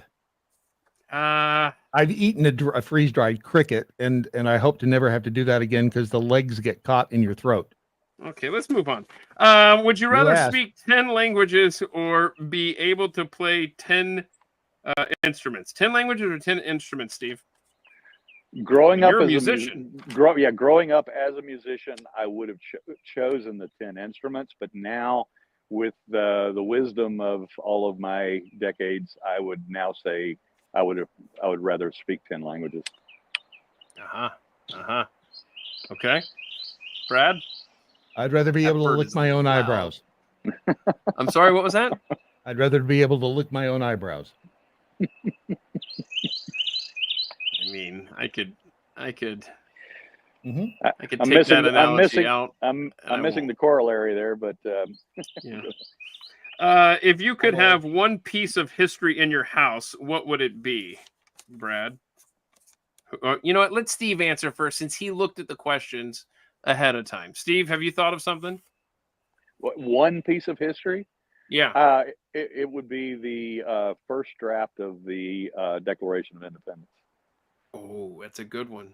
Did you see where somebody found one of those recently, like in an office filing cabinet somewhere? Yeah, so I was just about to bring that up, actually. It was the Constitution, and in fact, it just sold either yesterday or today in Asheville, of all places, wow, for $9 million, and it was a copy of the Constitution that had been sent to the states, and it was in, I think it was in the possessions or something of a former governor of North Carolina from that era, actually. Wow. And they didn't have much to compare it to because it's such a rare find. But they said that the last one, if I remember correctly, I'm not prepared for today's show, but the last one that was sent to the States that they sold at auction was sold in 1891 for $400. And that one, and then the price today, the equivalent to $400, 1891, is $13,000. This one sold again for $9 million today. And then there was one that was actually sent to the members of the Continental Congress, and that one sold recently. I forget, maybe 21 million or something like that. So anyway, I mean, that's if it gets sent to the States, it apparently isn't as valuable as the one that went to the members that signed it. So that's interesting. They're ignoring it anyway. So do we know whether or not the buyer was Glenn Beck? It wasn't disclosed yet, but I did send Glenn that link. Somebody tagged me on it the other day. I emailed it to him, but I didn't hear back, so I don't know if he swooped in and bought it or not. But I know that all of the bidders were on the phone. So I figured out what I want. The piece of history that I want is the UFO that was recovered at Roswell by the government. I'll go with that. Yeah, but that might make you ill. I read. Remember, if you touch it or something. I don't care. I don't have that much longer left anyway. So. Oh, Brad. I got 3 decades, maybe. Okay, so and it hurts to pee and I start to stink, and it's time to go. Hey, Brad. On that basis, I've got a rapid fire question for you two. oh no. If you could qualify to go on Elon Musk's first manned trip to Mars, would you take it? How long am I in the spacecraft? How long do I stay buckled in the seat at the same time? Maybe forever. I read about that. I got in trouble with a former spouse, one of the 7 ex-wives, for saying that if a UFO landed, I would get on and go with him. And I mean, she was literally legit pissed. And that's why I would get on it. That's a good question. I'm gonna have to think about that one because I have to Danny, go by myself, right? Okay, Danny, I would not get on that. However, there's a qualifier. Ask me again after November 5th, and if Kamala Harris becomes president, Right. I will be the first person to get on that spaceship. Yeah. I can okay, guarantee. I would do it. I would do if he opened it up to civilians. I would do everything in my power to qualify. Wouldn't you miss people though? I mean, some people, not everybody, but there's a couple things I don't want to do without, but maybe Elon's planned for that too. I guess there's some qualifiers in there. I'm with you. Can I watch football on Mars? Let's get that question answered, and then I'll. But it'll take about 20 minutes for you to see the broadcast. You won't get it live. That's okay. All right. So, Steve, do you need to run, or do you want to watch a few animal videos, or what? I don't know what your situation is there, bro. I probably should. I actually stayed here longer than I wanted or meant to because I enjoyed it so much. But more importantly, thank you, Keith, for because you didn't plan on this today, for letting me hork the first hour of this. Are you kidding me? Today. It's such important information that we need to relay to the rest of the country, because when I was traveling last week, and then I'll let you go, and I was just absorbing the beauty of the New England states, and we were just breathing in the most perfect settings.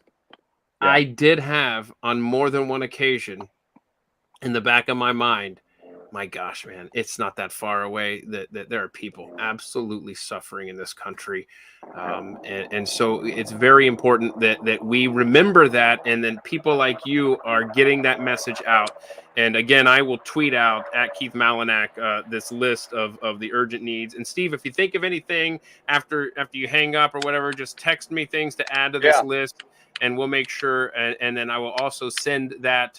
And I'm sure he knows, JP, who's also been a guest on the Friday live stream over at Mercury One. I'm going to send that over there. And again, he probably knows this much better than I do, but it doesn't hurt. And remember that if you're giving to Mercury One and other good groups like Steve mentioned, at least we know, we can see the evidence right there that stuff is getting to the people that need it the most. I still have one last requirement before I come back and do this do your show again. We got to do an episode on the kidney stone wars, and we got to do now that you've raised this specter, we got to talk about a Strange Brew and Bob and Doug McKenzie, and I mean we need to do a feature on that film because that's an important film. And okay, Hoser. Well, and anytime you want to be on the Daily Mojo, it's all the invitations always open. You have my number. You let me know. Awesome. Yeah. Thanks, guys. Yeah, I'm out of here. All right, be well, man. Okay. Take Steve Baker, everybody, at TPC4USA. Oh, crap. You know what? I always want to ask him, and I never think to when he's on there, what is TPC4USA? Because it's not like it's at Steve Baker or it's at, I don't know what that stands for. Time Picker Clocks for USA. Time Picker Clocks for America. Mm-hmm. That's simple. I like it. That is simple. It's easy. All right, so let's do some animal videos. What do you think? You want to see the robot dog do his thing and how dogs react to it? So these are dogs encountering a robot dog for the first time. Watch the hilarity ensue. Look at this guy. He's like, I don't know about you. I don't like the cut of your jib. You don't even have a head, bro. What is happening? And he's waving at him. He's like, whoa. Again, this guy's taking the long way. He's going. He's okay. Look, I was trying to be cool about, and then you just come over here in the grass, and he's like, you know what? Let me get out of here. So I sent you just now. I texted it to you. Should I email it to you if you could? Who sent what this is to it? me? Where's It's my phone? My phone is. Michael Myers goes to Costco. Let me try it here. Is it? Here, You I'll- sent me so many weird songs today, bro. Here, I It's just like- emailed it to you if that's easier for you. Emailed it. Okay. Yeah. Let me see how long it is here. And who sent Yeah.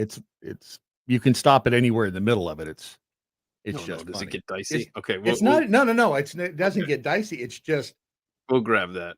We'll It's grab just that. funny. I can't wait for that. Let me get through these animal videos and then remind me on the Michael Myers there. Okay. What else I have here? I got some more dog videos. Like I said, it's equal opportunity today. I've got dog and cat videos, and my dogs just heard I have cat videos. And on cue, can you hear they're too smart for their own good. the displeasure? They're too smart for their own good. So you do hear them, right? Okay. Okay, let me Okay, trouble. people know what dogs sound like, and that's okay. Okay, here we go. All right, I want you to watch this video. It's a dog that really likes bacon. Okay, so come on, what are we doing? Look at this. Wow. So Where is he in a store? no. It's on a TV. Oh, okay. Sorry. It looked like it was like See a that? pallet of bacon. That I TV think it's is funny. That's a but I'm good worried- I'm worried he's gonna burn his tongue. But no. I'm the cynic in me is like they put peanut butter on the TV and then they just put the video, but it's still kind of funny, regardless. What? Did I ruin it for you? I'm sorry. No. I'm just no, I What's had going to on over there?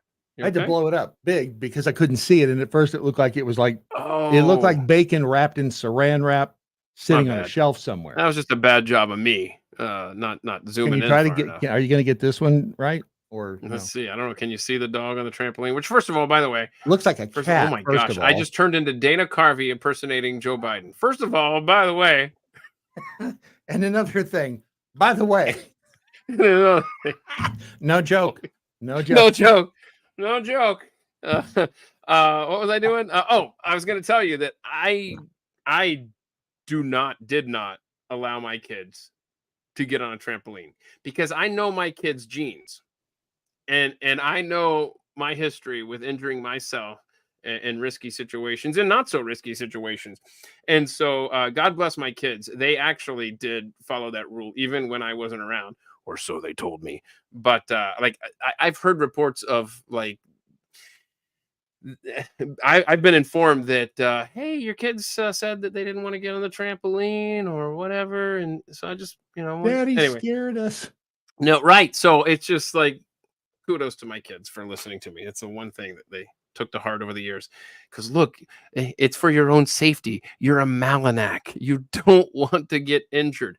All right. So okay, here we go. This dog loves a trampoline. That is awesome. Tell me that's not a hilarious video. Is he going to break his leg? Is there going to be some where he's like falls into No, the he's not a springs and rips his Malinak. foot off? That dog's not related to me. I'm waiting for it to like break and him to go all the way through. Okay, then you're just cruel. Well, no, because that's what happens. That's what makes trampolines funny is when people jump really high and then come down and just goes. No, and it's tears. horrific. It's not funny. It's just don't want. You don't think people walking into holes is funny? No, I don't want to see people get injured. Hits too close to home. There is something funny about watching somebody fall into a hole. Check I don't this know out. why. Okay, hold on. The sheep video falling into the hole repeatedly is funny. I'll give you that. You know what I'm talking about, right? I've seen it. I've seen it so many times. There's a sheep and he's in a hole, a trench, and he can't get out. Guy gets him out. The sheep starts running away and falls back into the hole because it's a dumbass sheep. You don't know that video? Okay. No, but Somebody. it sounds about like what a sheep would do. I castrated a sheep once. Okay, we'll get to that story here, but first Okay. look at this cat. He's treating the guy like he's the cat. No, look at you, bro. Come and get it. Don't you come and get your little toy? Don't you like doing that to me? Here, Here, you want this? Here, take it. Smack him in the face with it. Okay, I'll take it. No, you won't. You know what the best feeling in the world is? Well, second best. I was about to say, I don't know that we want to talk about that here. Why would you wish the best feeling in the world on someone in anger? God rest Don't get Bob it. Bell's soul. That's what Bob Bell said to me once, and I've never forgotten it. That was like 35 years ago. It's over my head. But don't get using a laser and making a cat chase a laser pointer, it is so satisfying because cats think they're so damn smart, and then you go and you see them try to pounce on it on the carpet. It's like, Yeah. keep pouncing, So, dumbass. hold on. Okay, I got it. I'm listening to your little cat story there. Mhm. But I need to revisit your quote from the guy who's dead now. I just don't follow it. Why would you wish what now? Go ahead. say Oh, what Bob again? Bell. Bob Bell. We were standing, it was when I worked at WLAC in Nashville, and Bob Bell and Bill King used to do the sports scene. It was on WLAC, and we'd stand by the back door and they would smoke, and it was the back porch. Radio station, back porch, smoking. Mhm. And so somebody came by and said something like, F you. And Bob Bell was like, he takes a drag off his cigarette. And, why would you wish the best feeling on the world, in the world on someone in anger? That is hysterical. That's funny. Oh, it's kind of a tradition at the Daily Mojo. So, Keith, Okay. F you. Oh, okay. Well, why would you wish the most? What was it The again? best feeling in the world on feeling in the someone world. in anger. Someone in anger.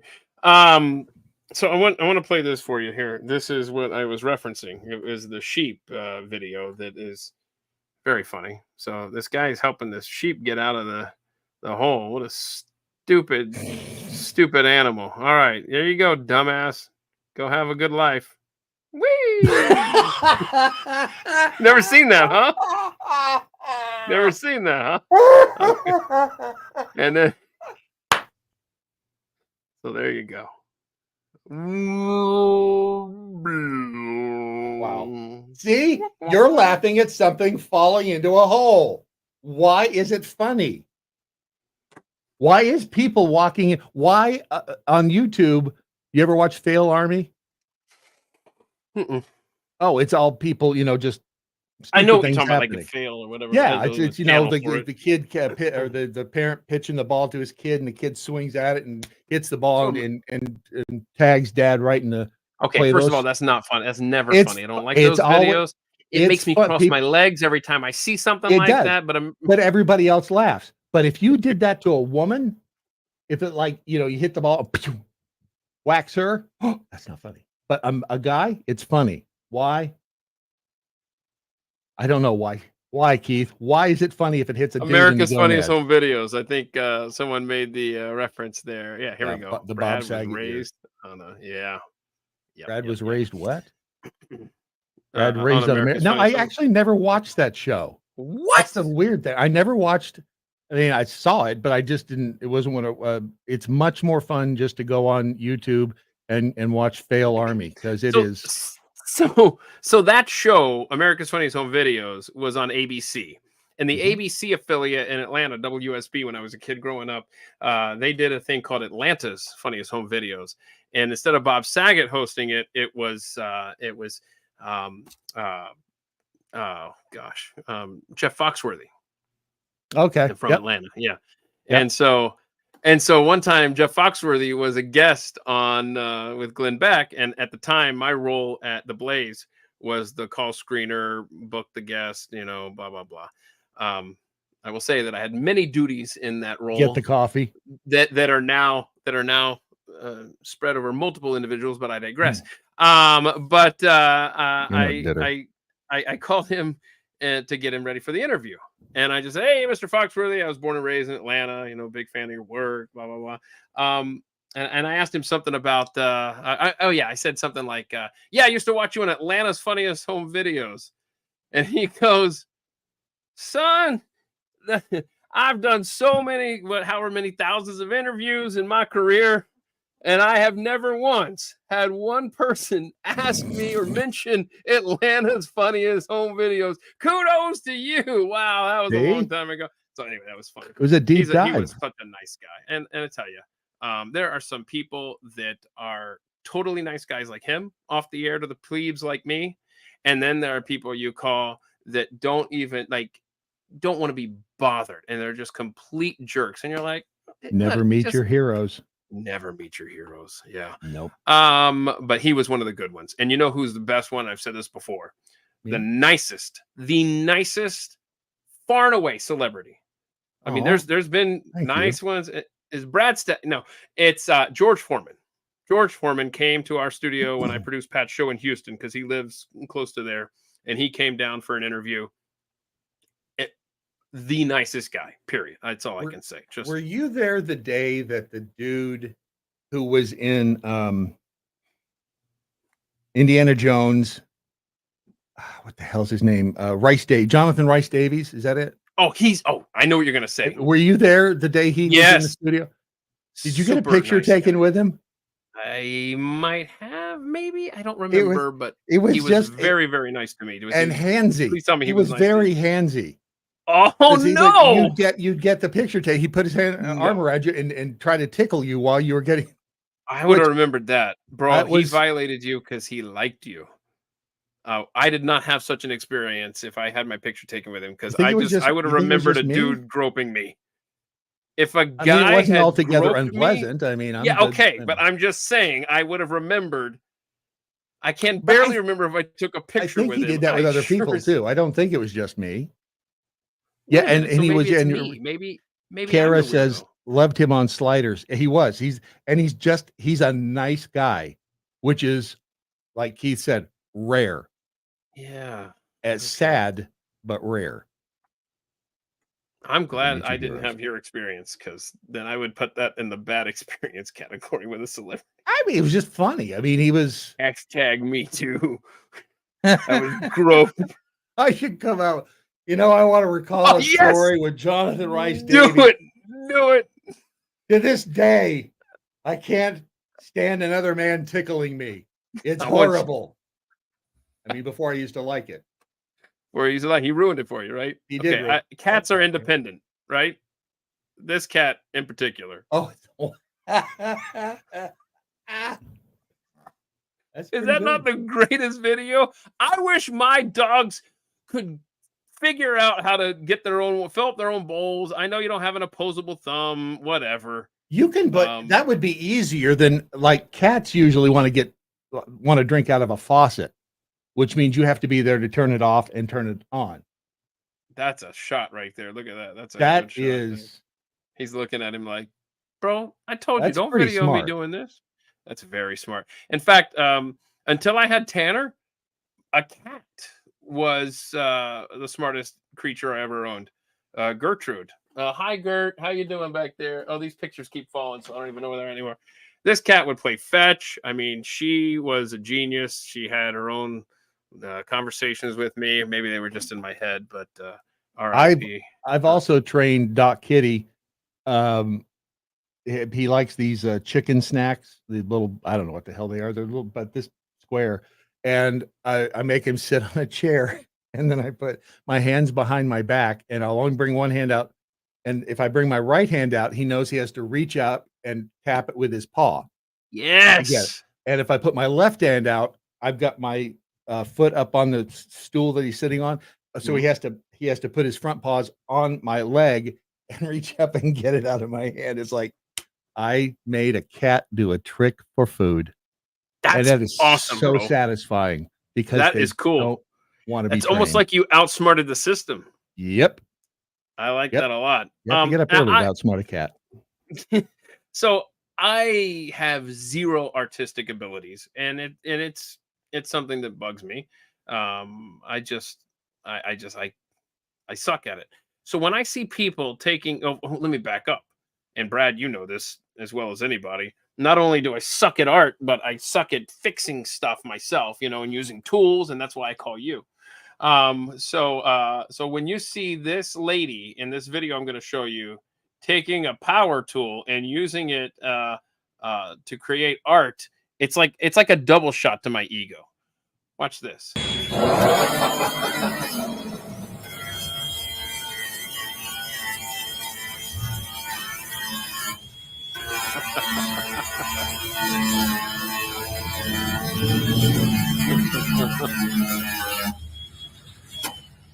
The funniest thing is that's not her truck. Womp womp. Oh no. Just write your name down, baby. Okay. I'm just saying women in power tools are like alcohol and firearms. Okay. Don't you think so? I'd have to think about that one. Yeah.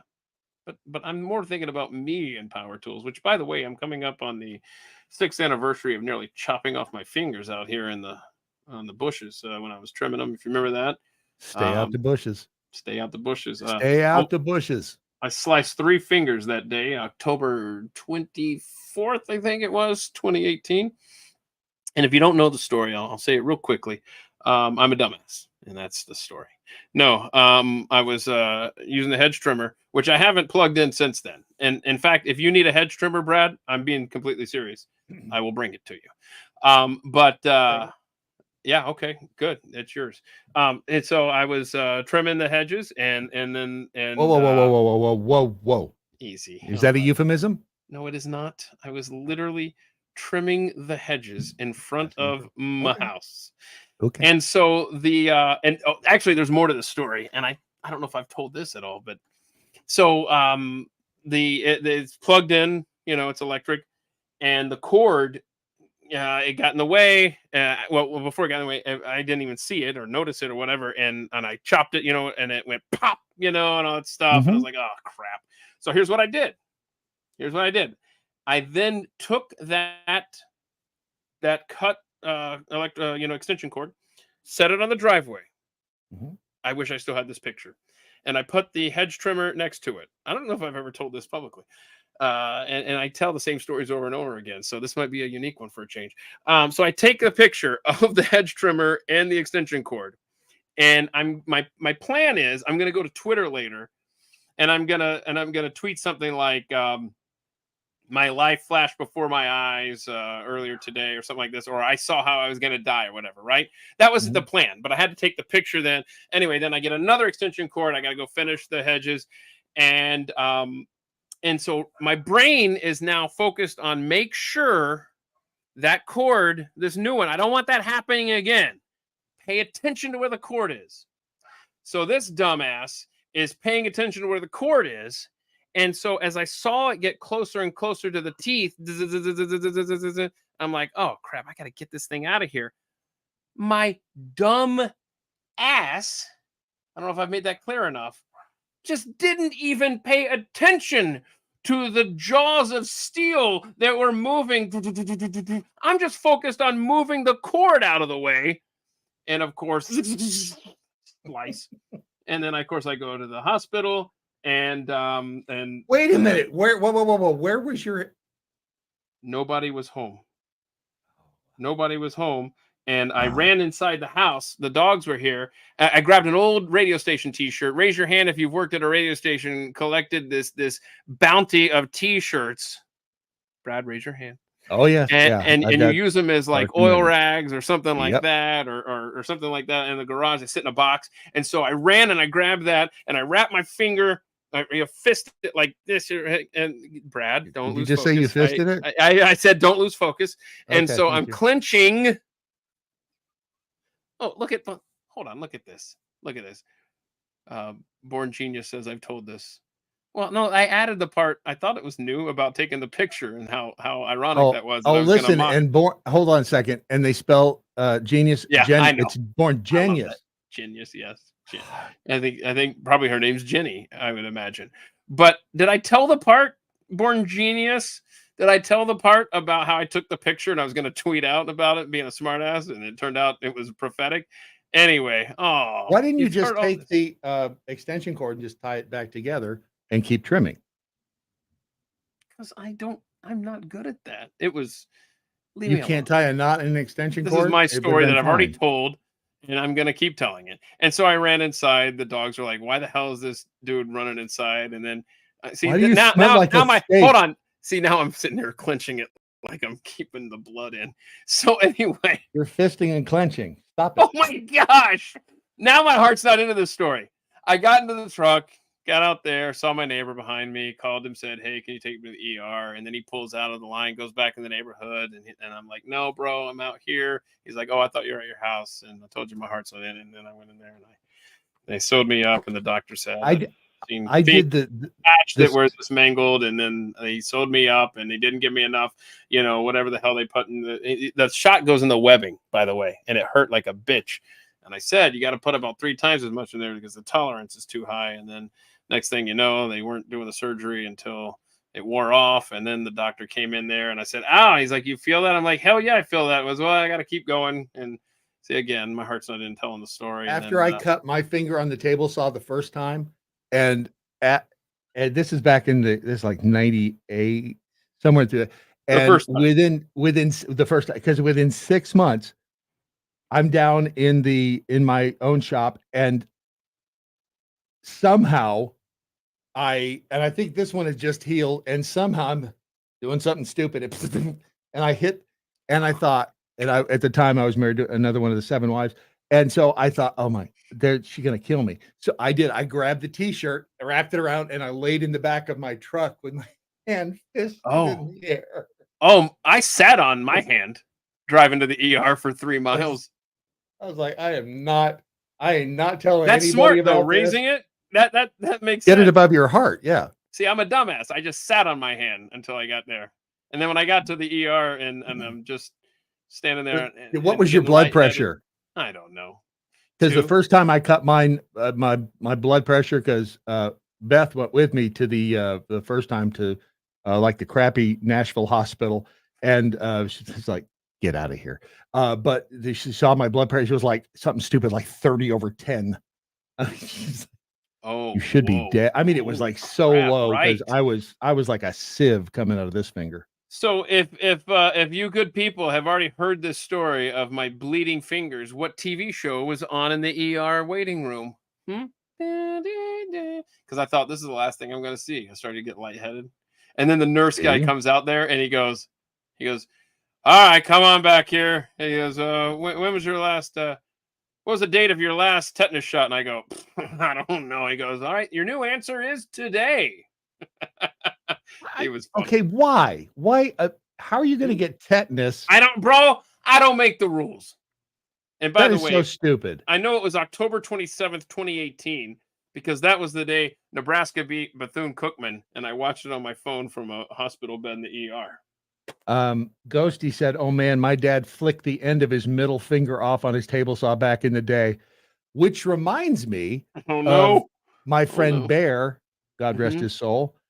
He was one of the stagehands at the Nashville Network when I was there, and the ironic thing about when I cut my finger the first time on the table saw is I was making props we were doing a show on HGTV, and I was doing a bunch of safety tips, and that's how ironic is that? So yeah. So but Bear told me about if you know what a jointer is, it basically flattens a surface of a piece of wood, so it's just a blade just spinning, and it's wide, and it's just spinning. And he says, I ran my thumb across that, and I looked down, and I realized like a half inch of my thumb's gone. He said, first thing I did is look around for it, and then I realized, oh, it's like aerosol, because all that thing did was and just that's gross, bro.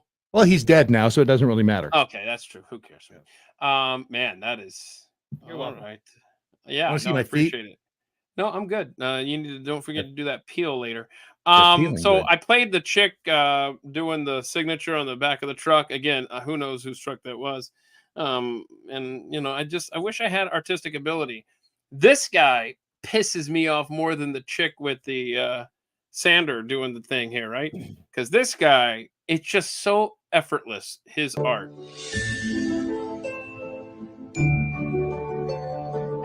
Things like stuff.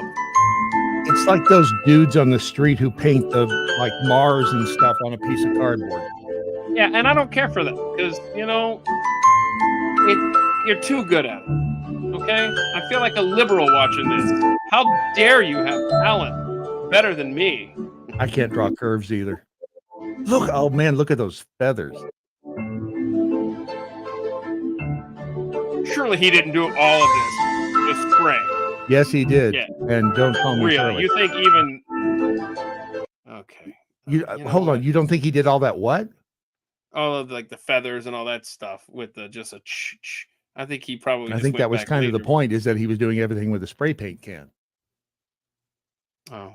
I sent you another video, by the way, Oh gosh. emailed forgot it to about you. the other one. and it's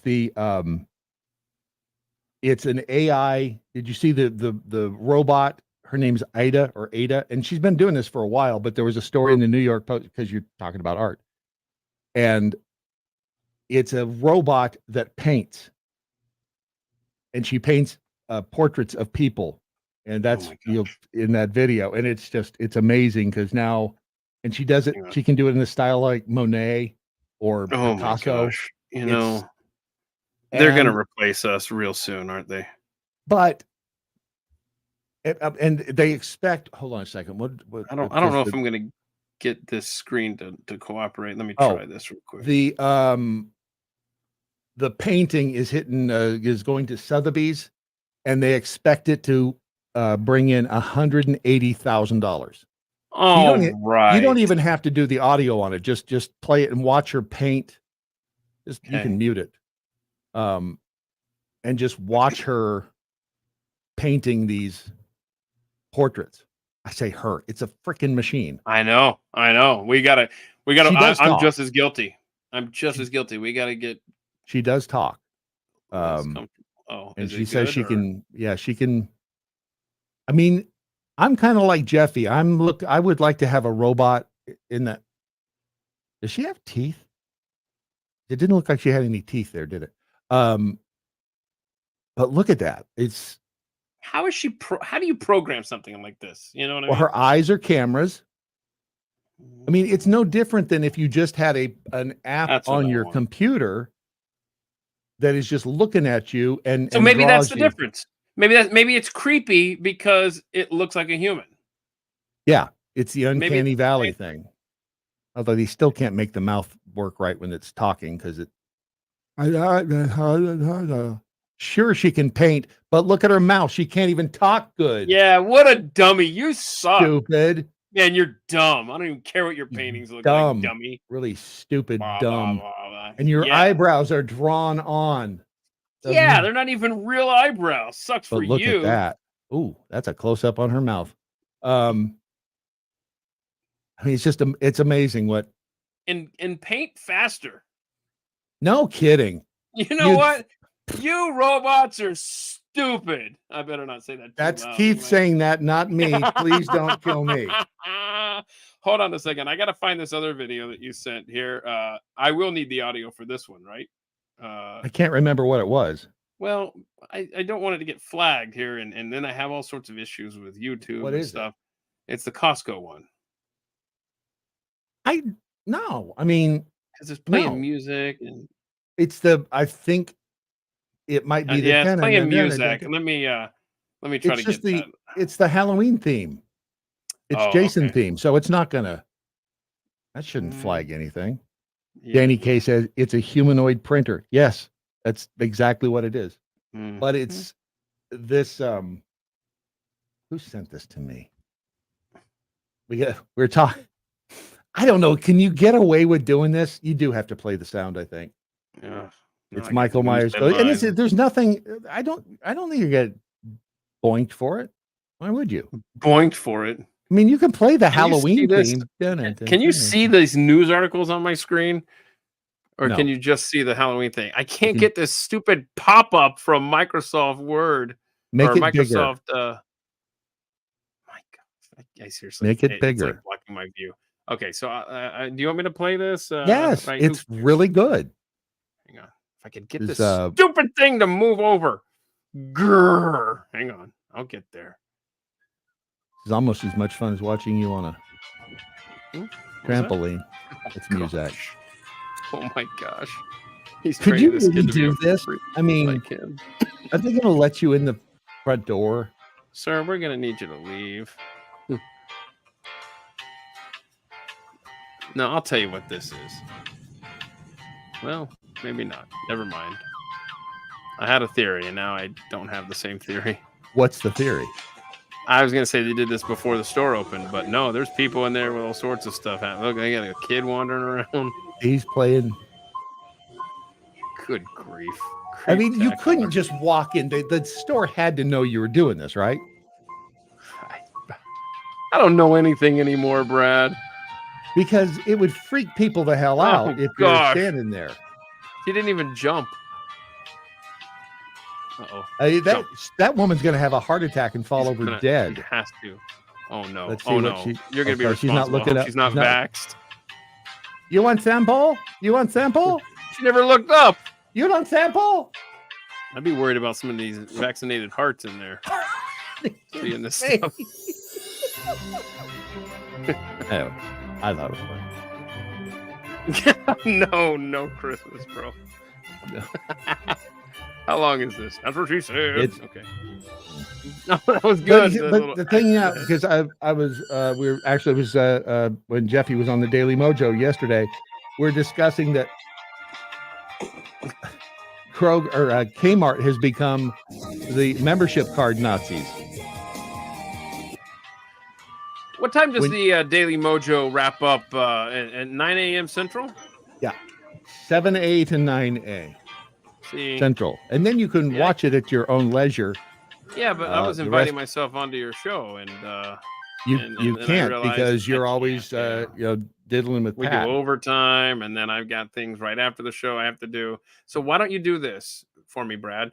Why don't you change your schedule just so that I can call in sometime? You're not the Anyway. first person to ask me to do that. Wait, what? Candy cases, boink meant something different for my generation. Right. Thank you. Thank you. I'm No, not it the didn't. only one that don't let that stuff go, y'all. I appreciate it. Okay, so I don't know if somebody sent this to me. I feel like because you know how Twitter now is almost like a TikTok where it will just roll into the next some other video or whatever. So I Mhm. think that's where I got this just yesterday. Or if somebody tagged me, I apologize, I forgot. But I watched this like a minute-long video. I don't know this guy. I don't know his show. I don't know who he's talking to. Great setup, making you want to stick around for this, right, y'all? But I've seen him. I before. don't. I like to present stuff and then ask you your thoughts on this. So I'm gonna hold mine back until we watch this.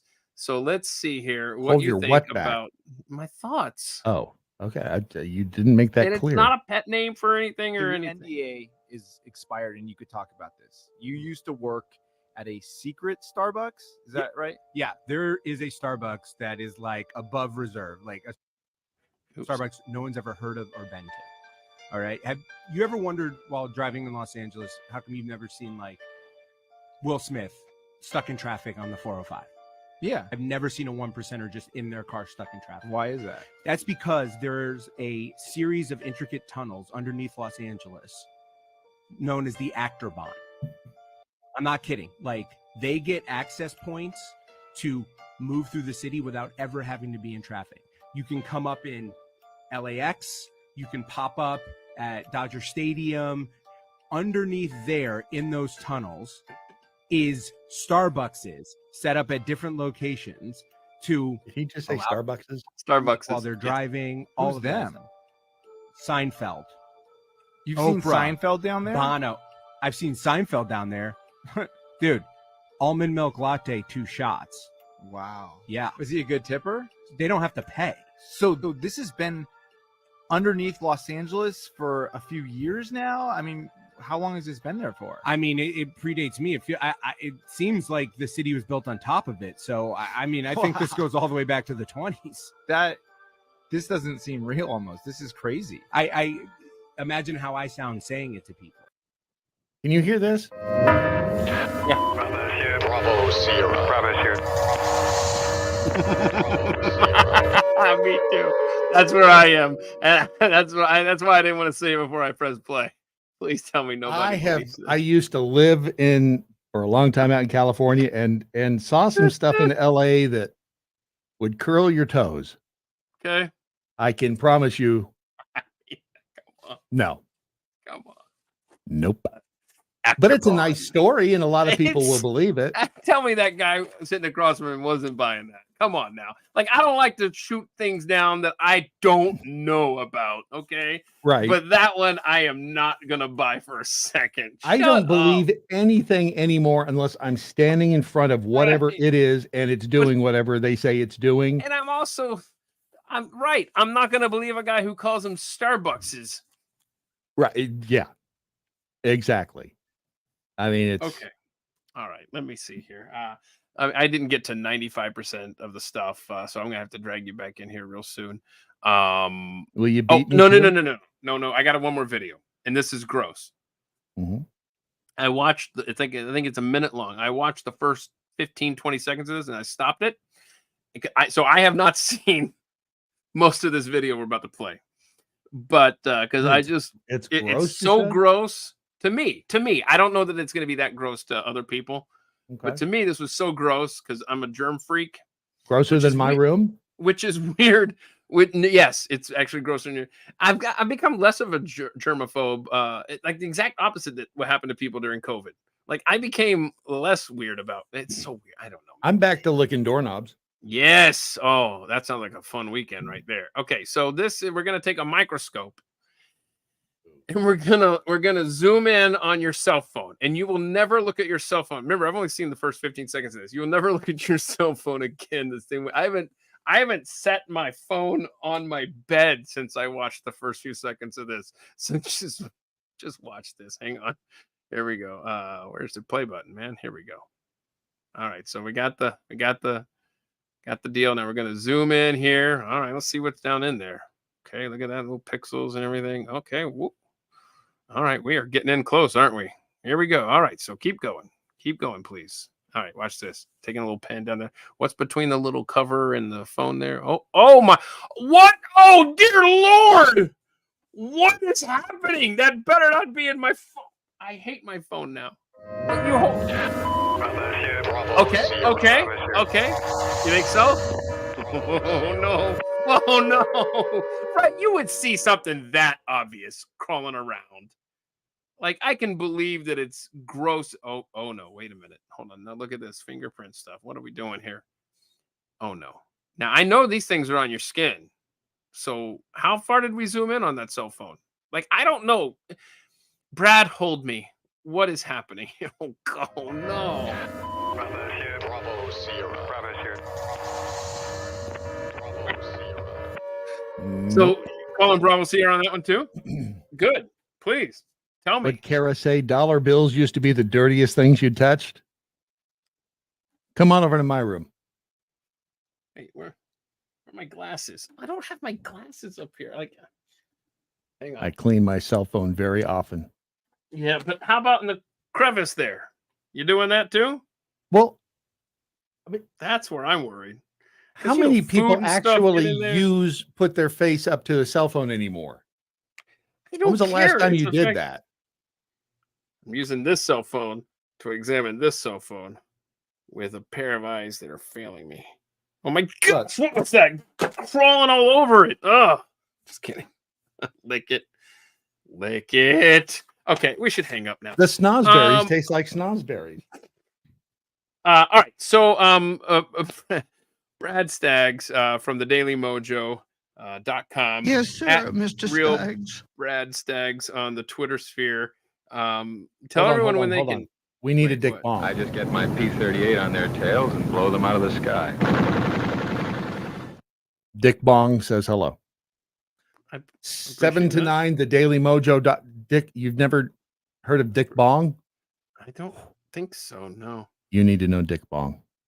I, Just saying. oh, okay. Everybody needs a good Dick Bong in their day. Okay. So 8 to 10 Eastern in the morning is the dailymojo.com. Don't forget it's an app too. Yeah. So wait a minute. So hang on. Just want to check and make sure. You have an Android. So you would have to, as Ron would What? say, what? Is that an Android? Yeah. What All do I right. have to do differently? You don't have the app, so I don't know, but you apparently go to webapp.dailymojo.com or something on an Android because y'all are Oh freaking yeah, I'll weird. totally do that. webapp.thedailymojo.com. Yeah, And that's get on Huh. that. I have to clean my room. Have company coming Let's over. see here. Let me see what's coming up here. Well, first of all, Brad, since I got you here and I don't want to bother you later, I'm going to have you on Friday, November 8th with Brandon Morse, just so you know, because I'm going to need to be surrounded by friends if November He's 5th my doesn't, bitch now. if it doesn't go Um, well on November 5th. I definitely want to have That's some a week comfort. after Diwali. Okay. Oh, Diwali. I got to get those lights out. Let's see. So is Diwali? just so you know, it's excuse me, it's the Festival of Lights for I think Oh, Hindus. I didn't. The Hindu Festival of Lights. I saw that on the calendar the other day, and I meant to look up what Diwali Oh, so you was. really didn't know when you brought it up. I didn't know what Diwali was. You ignorant. I thought it was white like going to be like Caucasian Kwanzaa. cracker honky. So on It's on no November Kwanzaa. 8th, write these Mhm. dates down.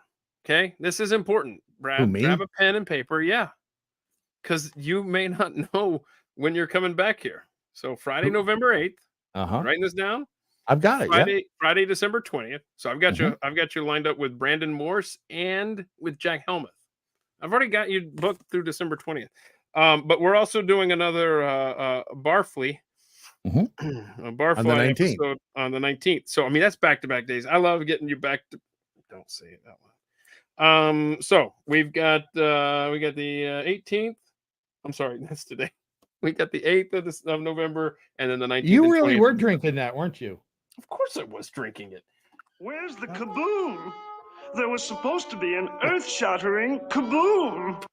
How's old You love Marvin the Marvin. Martian doing these days? Why hasn't he? He's been dead. Hang on a second. Oh yeah, that's what I was gonna do. Hang Kwanzaa's on. the 26th of Kwanzaa. December. Yeah, it's always the 26th. I don't need to be reminded of that. It's a good. Are you putting? Do you have your Kwanzaa tree ready to put up, or? I don't put up a Kwanzaa tree. Don't be ridiculous. I mean, bush. Do you have your Kwanzaa bush ready to? Thank you. Do you decorate your Kwanzaa bush?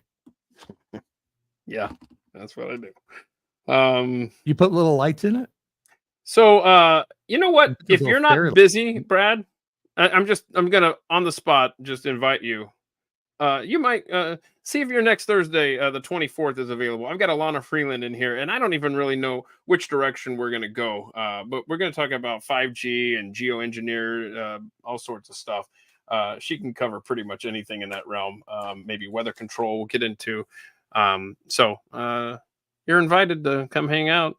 I don't want to put you on the spot, but I just did. By the way, clean up your room. It's really getting nasty back there. I'm not afraid to lick that bunk bed. Hold on. Hang on a second here. What did I just see here? Yeah, here we go. Hey, happy anniversary, Danny K, coming up on December 11th. I hope I didn't jinx. Boy, I bet he's tired of listening to you complain. I just hope I didn't jinx that for you by wishing you it too early. What December did you 11th. get married when she was 12? And then what was this one here? Oh, I'm very sorry, Kara. Okay, But, this is really weird. what I'm happened? 58 years old. I just discovered this morning, and I don't know why something to do with ancestry.com, and I was looking stuff up. I just today learned that my grandfather on my dad's side died when he was 55. I never knew him. I never knew Oh, either of my grandfathers. Wow, that sucks. I didn't realize that my grandfather on my dad's side died when he was 55. And my grandfather on my mom's side died by walking into the propeller of a small plane after he got off You've of it. told me that before. So That sounds like something I would do. thanks for triggering me. Appreciate it. did Now I I- got to go call therapy. What did I wait? I don't. I'm okay. Didn't mean to- I'm just going to didn't mean drink. I'm all right. Cheers. Cheers. All right. Hey, thanks a lot, Brad. Thank you to everyone for being a part. I really appreciate it. And I hope you have a great weekend. I hope your weather is half as good as what is going on in Texas right now. Have you stepped outside today, Brad? Have you gotten any sun on your skin? No, I've been in this damn room all day. And it's starting to smell like rat piss. I'm going to leave now. Okay. So we'll talk to y'all later. Thanks so much. Have a great weekend. We'll see you Thursday and Friday at 2 p.m. Eastern here at Keith Malinak on X and youtube.com. I don't know what it is. /at. It's the Zitter. Okay. It's on Zitter. I like that. Zitter. I do. Bye. You're See welcome. ya. All right, hanging Okay. up now.